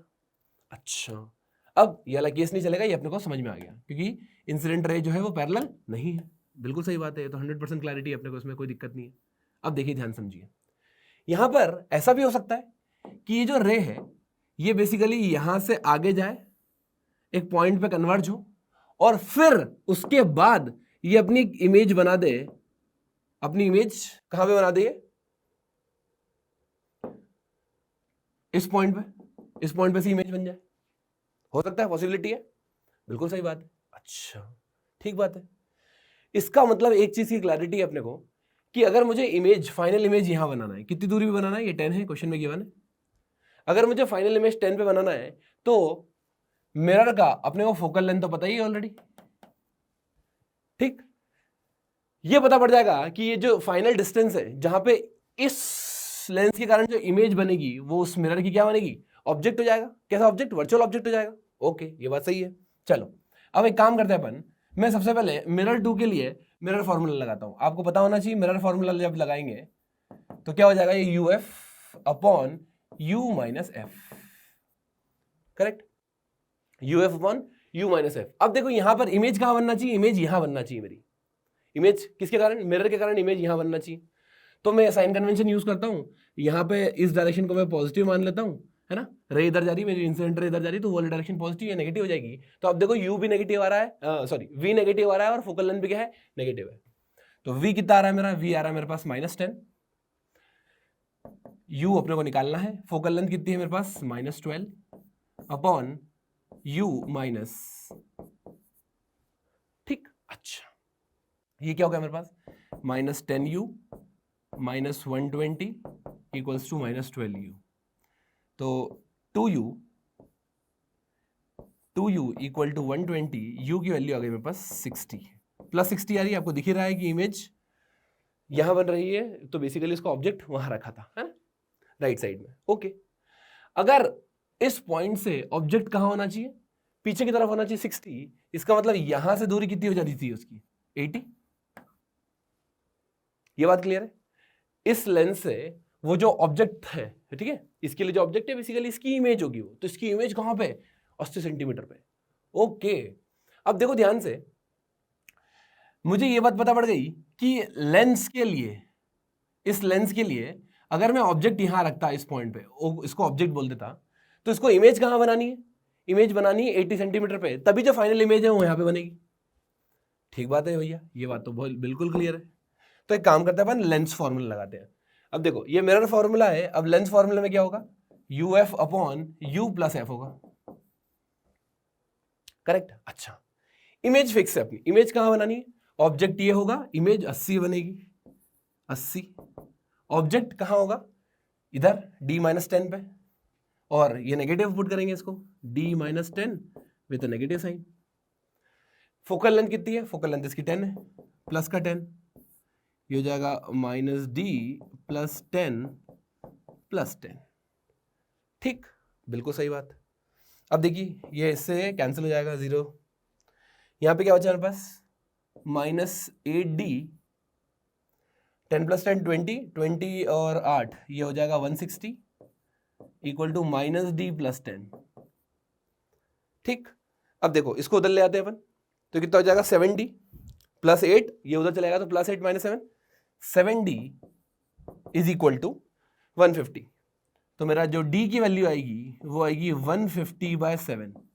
उन्होंने पूछा था n/7 कितना है, ठीक है, एक वैल्यू तो मेरे पास यहां आ गया। और केस देखते हैं, इसमें और क्या पॉसिबिलिटी हो सकती है, ठीक है। अब ध्यान से देखो, मैं केस 2 ले लेता हूं। केस 2 में क्या करेंगे अपन, ये मेरा ऑब्जेक्ट, करेक्ट, यहां पे जितने केस बनने थे मैंने बना लिए। अब मैंने मान लिया कि ये रे इधर गई, ऐसे ये रे उधर गई। अब ये अपना ऑब्जेक्ट है, यहां से रे जा रही है, मैं साइन कन्वेंशन यूज कर लेता हूं, इसको पॉजिटिव इसको नेगेटिव, इसकी देख लेते हैं अपन इमेज कहां बनने वाली है। तो मिरर फॉर्मूला यूज करेंगे। मिरर फॉर्मूला के लिए we know that Vm = uf upon u minus F. u कितना है, u है मेरे पास -10, फोकल लेंथ कितनी है -12, -10 -12, ये Vm आ गया है। इमेज कहां बन रही है, तो मेरे पास इमेज ये बन गई यहां पर 120 डिवाइडेड बाय 120 डिवाइडेड बाय +2, 60 पे बन गई। इमेज कहां बनी, +60 पे।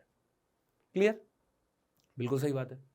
अच्छा मेरे पास इमेज बनी है +60 पे, करेक्ट। अच्छा अब देखो ध्यान से, इसका मतलब ये है कि ये रे ऐसे यहां से टकराएगी इस मिरर से, मिरर से टकराने के बाद ये कुछ ऐसी जाएगी, इसको अपन एक्सटेंड करेंगे तो वो +60 आ जाएगा मेरे पास। ठीक बात है। पहले वाले ये जो M2 मिरर है, इसकी जो इमेज होगी वो लेंस के लिए ऑब्जेक्ट का काम करेगी। बिल्कुल सही बात है सर। इसका मतलब अगर मैं पूछा लेंस से ऑब्जेक्ट की दूरी कितनी होगी, तो आप कितना बोलोगे, 60 तो ये है और 20 ऐड कर देंगे तो 80 हो गया, 80 हो गया। अच्छा ये बात क्लियर है, 80 हो गया, है ना। अब देखो ध्यान से, यहां पे मैं अब लेंस फॉर्मूला लगाऊंगा, करेक्ट। देखते हैं अपन इसकी इमेज कहां बन रही है। ध्यान से अगर अपन देखें तो ये जाएगा uf, लेंस की बात कर रहे हैं तो यहां पे क्या आएगा u + f। u कितना है, अब मैं क्या करता हूं, साइन कन्वेंशन थोड़ा चेंज कर लेता हूं। मैं जब इस लेंस के लिए इक्वेशन लगा रहा हूं तो मैं मान लेता हूं कि ये ऑब्जेक्ट इधर से आ रहा है, तो ये वाली डायरेक्शन मेरी क्या हो जाएगी, पॉजिटिव, और ये वाली डायरेक्शन क्या हो जाएगी मेरी, नेगेटिव, है ना। अच्छा तो जो ऑब्जेक्ट है, ऑब्जेक्ट कितनी दूरी पे रखा हुआ है, 20 + 60 दैट इज -80। फोकल लेंथ कितनी है, फोकल लेंथ इसकी है +10 करेक्ट। ये कितना आ गया मेरे पास, ये आ गया मेरे पास 7 नीचे 800 तो ऊपर 80 है ना, 10 काट दिया और माइनस यहाँ पर चल ही रहा था ऊपर भी और नीचे भी 70 हो गया। ठीक, अब ये माइनस से माइनस कट गया, मेरे पास बचा 80/7 करेक्ट। इमेज क्या बनी, कहां पर बनी, 80/7 पर बनी है इमेज। ठीक बात है। अब सोचो आप ध्यान से, इसके कारण जो इमेज बन रही है वो 80/7 पर बन रही है करेक्ट। अब मुझे क्या चाहिए, मुझे चाहिए कि जो फाइनल इमेज बने इससे टकराने के बाद, मिरर से टकराने के बाद, वो कहां पे बनना चाहिए, इस पॉइंट पे बनना चाहिए। ठीक है, आपने इस तरह के क्वेश्चंस बहुत सारे किए होंगे, केसेस बहुत सारे पढ़े होंगे। क्या केस लेते हैं हम, कंसिडर करते हैं कि दो पॉसिबिलिटी है। मान लो कि ये जो रे है वो ऐसे पोल पे टकराए और वापस चले जाए, तो इमेज जो है वहीं बनेगी, दैट इज फॉर श्योर, है ना, इमेज वहीं बनेगी। ठीक बात है, ये कहानी वापस उल्टी हो जाएगी, इधर से यहाँ गया, यहाँ से यहाँ बन जाएगा, तो मेरा काम हो जाएगा। दूसरा केस क्या हो सकता है, दूसरा केस ये हो सकता है कि अगर यहां से जो इमेज बने, ध्यान समझना, यहां से जो इमेज बने वो इसके सेंटर ऑफ कर्वेचर से पास हो, तो रे क्या करेगी, रिट्रेस कर लेगी अपना पाथ। रे क्या करेगी, अपना पाथ रिट्रेस कर लेगी करेक्ट। इसके मतलब अभी मेरे पास दो आंसर यहां पे पॉसिबल है करेक्ट। अच्छा, ये जो दूरी आई है, ये वाली दूरी क्या है मेरे पास, 80/7। 80/7 अगर यहां से यहां तक की दूरी हो गई, मतलब इमेज, इसकी कारण जो इमेज बन रही है वो एकदम पोल पे आके टकरा गई, तो भी काम हो जाएगा मेरा। तो इसको अपन क्या करते हैं, केस 2 में पोल बना लेता हूं कि अगर जो रे है वो पोल पे टकरा रही है, ठीक है, तो रे कहां पे टकराई, पोल पे, तो ये जो दूरी हो जाएगी मेरे पास d, यही तो v के बराबर हो जाएगी, इसकी जो v आई है, लेंस के कारण जो v आया है। तो आप लिख सकते हो यहां से जो d की वैल्यू होगी वो कितनी होगी, 80/7। ये मेरा एक और आंसर आ गया। ठीक, चलिए एक केस और देखते हैं। अभी अपन ने डिस्कस कर लिया, मान लीजिए कि ये पॉइंट सेंटर ऑफ कर्वेचर से पास होती ऐसा है ना, यहां से जो इमेज बन रही है, बेसिकली लेंस के कारण जो इमेज बन रही है वो सेंटर ऑफ कर्वेचर से पास हो जाए, क्या दिक्कत वाली बात है उसमें। ठीक, तो यहां से यहां तक आप देख सकते हो कि ये जो दूरी है ये कितनी है, फोकल लेंथ इसका 10 है, तो जो रेडियस ऑफ कर्वेचर की दूरी होगी वो 20 होगी, है ना। अच्छा, और ये टोटल दूरी कितनी है, तो क्वेश्चन में अपने को डी दे रखी है, इसमें अपन को डी माना है अपन ने, ये ठीक बात है। ओके, अब ध्यान समझना, ये जो दूरी है यहां से यहां तक, क्या ये 20 माइनस डी माइनस 20, ये जो दूरी है मेरे पास ये कितनी है, d-20 करेक्ट। अच्छा, अगर d-20 v के बराबर हो जाए, है ना, तो मेरा काम बन गया। इट मींस d-20 किसके बराबर हो जाना चाहिए, v के बराबर हो जाना चाहिए, और v कितना है मेरा, 80/7। तो कितना हो गया मेरे पास, d = 80/7 माइनस की जगह हो जाएगा +14 और ये हो जाएगा 22, 14 और 22, है ना, 22/7 × 10, 220/7। तो n/7 से कंपेयर करोगे तो n की वैल्यू 220 भी आ जाएगी। ठीक है, तो मेरे हिसाब से आपको एकदम क्रिस्टल क्लैरिटी आ गई होगी कि इस तरह से प्रश्न आए तो कैसे सॉल्व करना है। ठीक है, मल्टीपल केसेस हमेशा सोच के चलना, जैसे मैंने आपको पहले ही बता रखा है, मैग्निफिकेशन वाले क्वेश्चन भी आते हैं तो उसमें प्लस माइनस लेके चलते हैं, तो अपने 2 आंसर आते हैं। आपको ये देखना है कि आपका कौन सा ऑप्शन मैच कर रहा है, लेकिन केसेस सारे कवर करना बेटा। ट्रैप करने के लिए कई बार आपको मल्टीपल चॉइसेस में ऐसे क्वेश्चन दिए जाते हैं। ठीक है, चलिए, in an experiment for determination of focal length of a thin convex lens, the distance of the object from the lens is 10 ± 0.1 cm and the distance of its real image from the lens is 20 ± 0.2 cm. The error in the determination of focal length of the lens is n%. The value of n will be. 2023 का बहुत ही आसान सवाल, error पे based है। चलिए, सबसे पहले मुझे पता है यहाँ पे लेंस की बात चल रही है ना, और जो एरर वेरर है वो भी अपने को डिस्टेंस में दे रखी है, इमेज डिस्टेंस और ऑब्जेक्ट डिस्टेंस में। सबसे पहले मैं लेंस फॉर्मूला लिखता हूं, we know that 1/v - 1/u = 1/f correct. अब इस तरह के एक्सप्रेशन जब भी अपन एरर निकालते हैं तो अपन क्या करते हैं, डिफरेंशिएट करते हैं, है ना। हमें पता है कि यहाँ पे जो एरर निकालेंगे वो कौन सी निकालेंगे, एब्सोल्यूट या रिलेटिव, बिल्कुल सही, रिलेटिव एरर का यहाँ पे यूज करेंगे हम। तो मैं डिफरेंशिएट करता हूँ, ये हो जाएगा minus D divided by V square minus D U, minus minus हो गया plus, divided by U square equal to, ध्यान से देखना यहाँ पे, minus D F divided by F square. ठीक, चलिए अब मुझे पता है क्योंकि मैं एरर कैलकुलेट कर रहा हूं, we always consider maximum possible error, तो यहां पर कभी भी हम नेगेटिव साइन यूज नहीं करते हैं, तो मैं इसको डायरेक्ट लिख रहा हूं delta V by V square plus delta U by U square plus equal to plus का delta F by F square. ठीक है, अब एफ स्क्वायर को लिखने के बजाय मैं एक एफ यहां मल्टीप्लाई कर रहा हूं, क्यों? क्योंकि डेल्टा एफ बाय एफ क्या दे देगा मेरे को, रिलेटिव एरर, और उसमें 100 का मल्टीप्लाई कर दूंगा तो ये मुझे परसेंटेज एरर दे देगा। ठीक बात है, चलिए इसका मतलब आप देख सकते हो यहाँ पे u की वैल्यू पता है, डेल्टा u पता है, v पता है, डेल्टा v पता है, मुझे f निकालना है।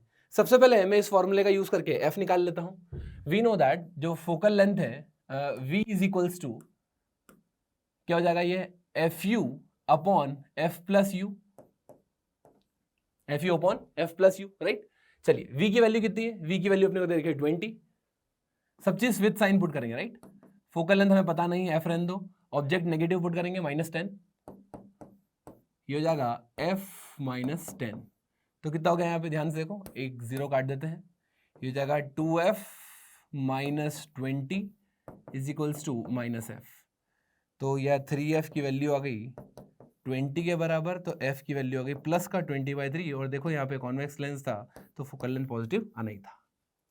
ठीक बात है, चलिए अब बात करनी है मुझे एरर की। सो वी नो दैट यहाँ पे फॉर्मूला यही यूज करेंगे, वैल्यू डाल देते हैं f की और dv और v की, सबकी, है ना। f कितना हो गया मेरे पास 20/3 dv कितना, ध्यान से किए, dv है 0.2, तो यहाँ पर जाएगा मेरा 0.2 divided by 20 square plus 0.1 divided by 10 into 10, right. D you अपने को दे रखा है, डी यू 0.1 और यू स्क्वायर कितना है 10 इंटू 10 हो जाएगा, यहाँ पे अपना आ गया डी एफ बाय एफ।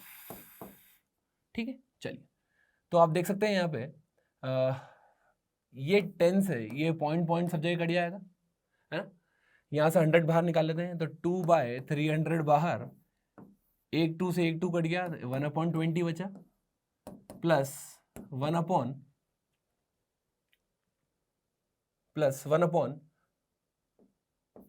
यहाँ पर 10 भी नहीं बचेगा, 200 तो बाहर निकाल लिया अपन ने, तो 2 ही बचेगा अंदर, तो यहाँ पे ले लेता हूँ मैं इसको 1। ठीक है, चलिए अब 1 + 1/2 कितना हो गया, 3/2 हो गया, तो ये हो गया मेरे पास 1/2/300 इंटू 3/2, अब 2 2 3 3 कैंसिल, 1/100 बचा सीधा इधर यहाँ पे, तो कितना हो गया 1/100 equals to delta F by F. अब आप सोचो 100 को उधर अगर मल्टीप्लाई कर दिया मैंने, तो कितना हो गया मेरे पास, delta F by F into 100, ये क्या आ गया मेरे पास 1, मतलब जो परसेंटेज एरर निकल के आई है वो कितनी आई है, फोकल लेंथ में 1%। So our answer will be, जो n की वैल्यू आई है वो कितनी आई है, 1%। ठीक है, तो देखिए आप 2023 में कितना आसान सवाल पूछा था, राइट। इसी तरह आप हमारे साथ बने रहिए, जुड़े रहिए। आई होप आपने सेशन बहुत ज़्यादा एंजॉय किया और बहुत कुछ आपको लर्निंग मिली होगी। Thank you.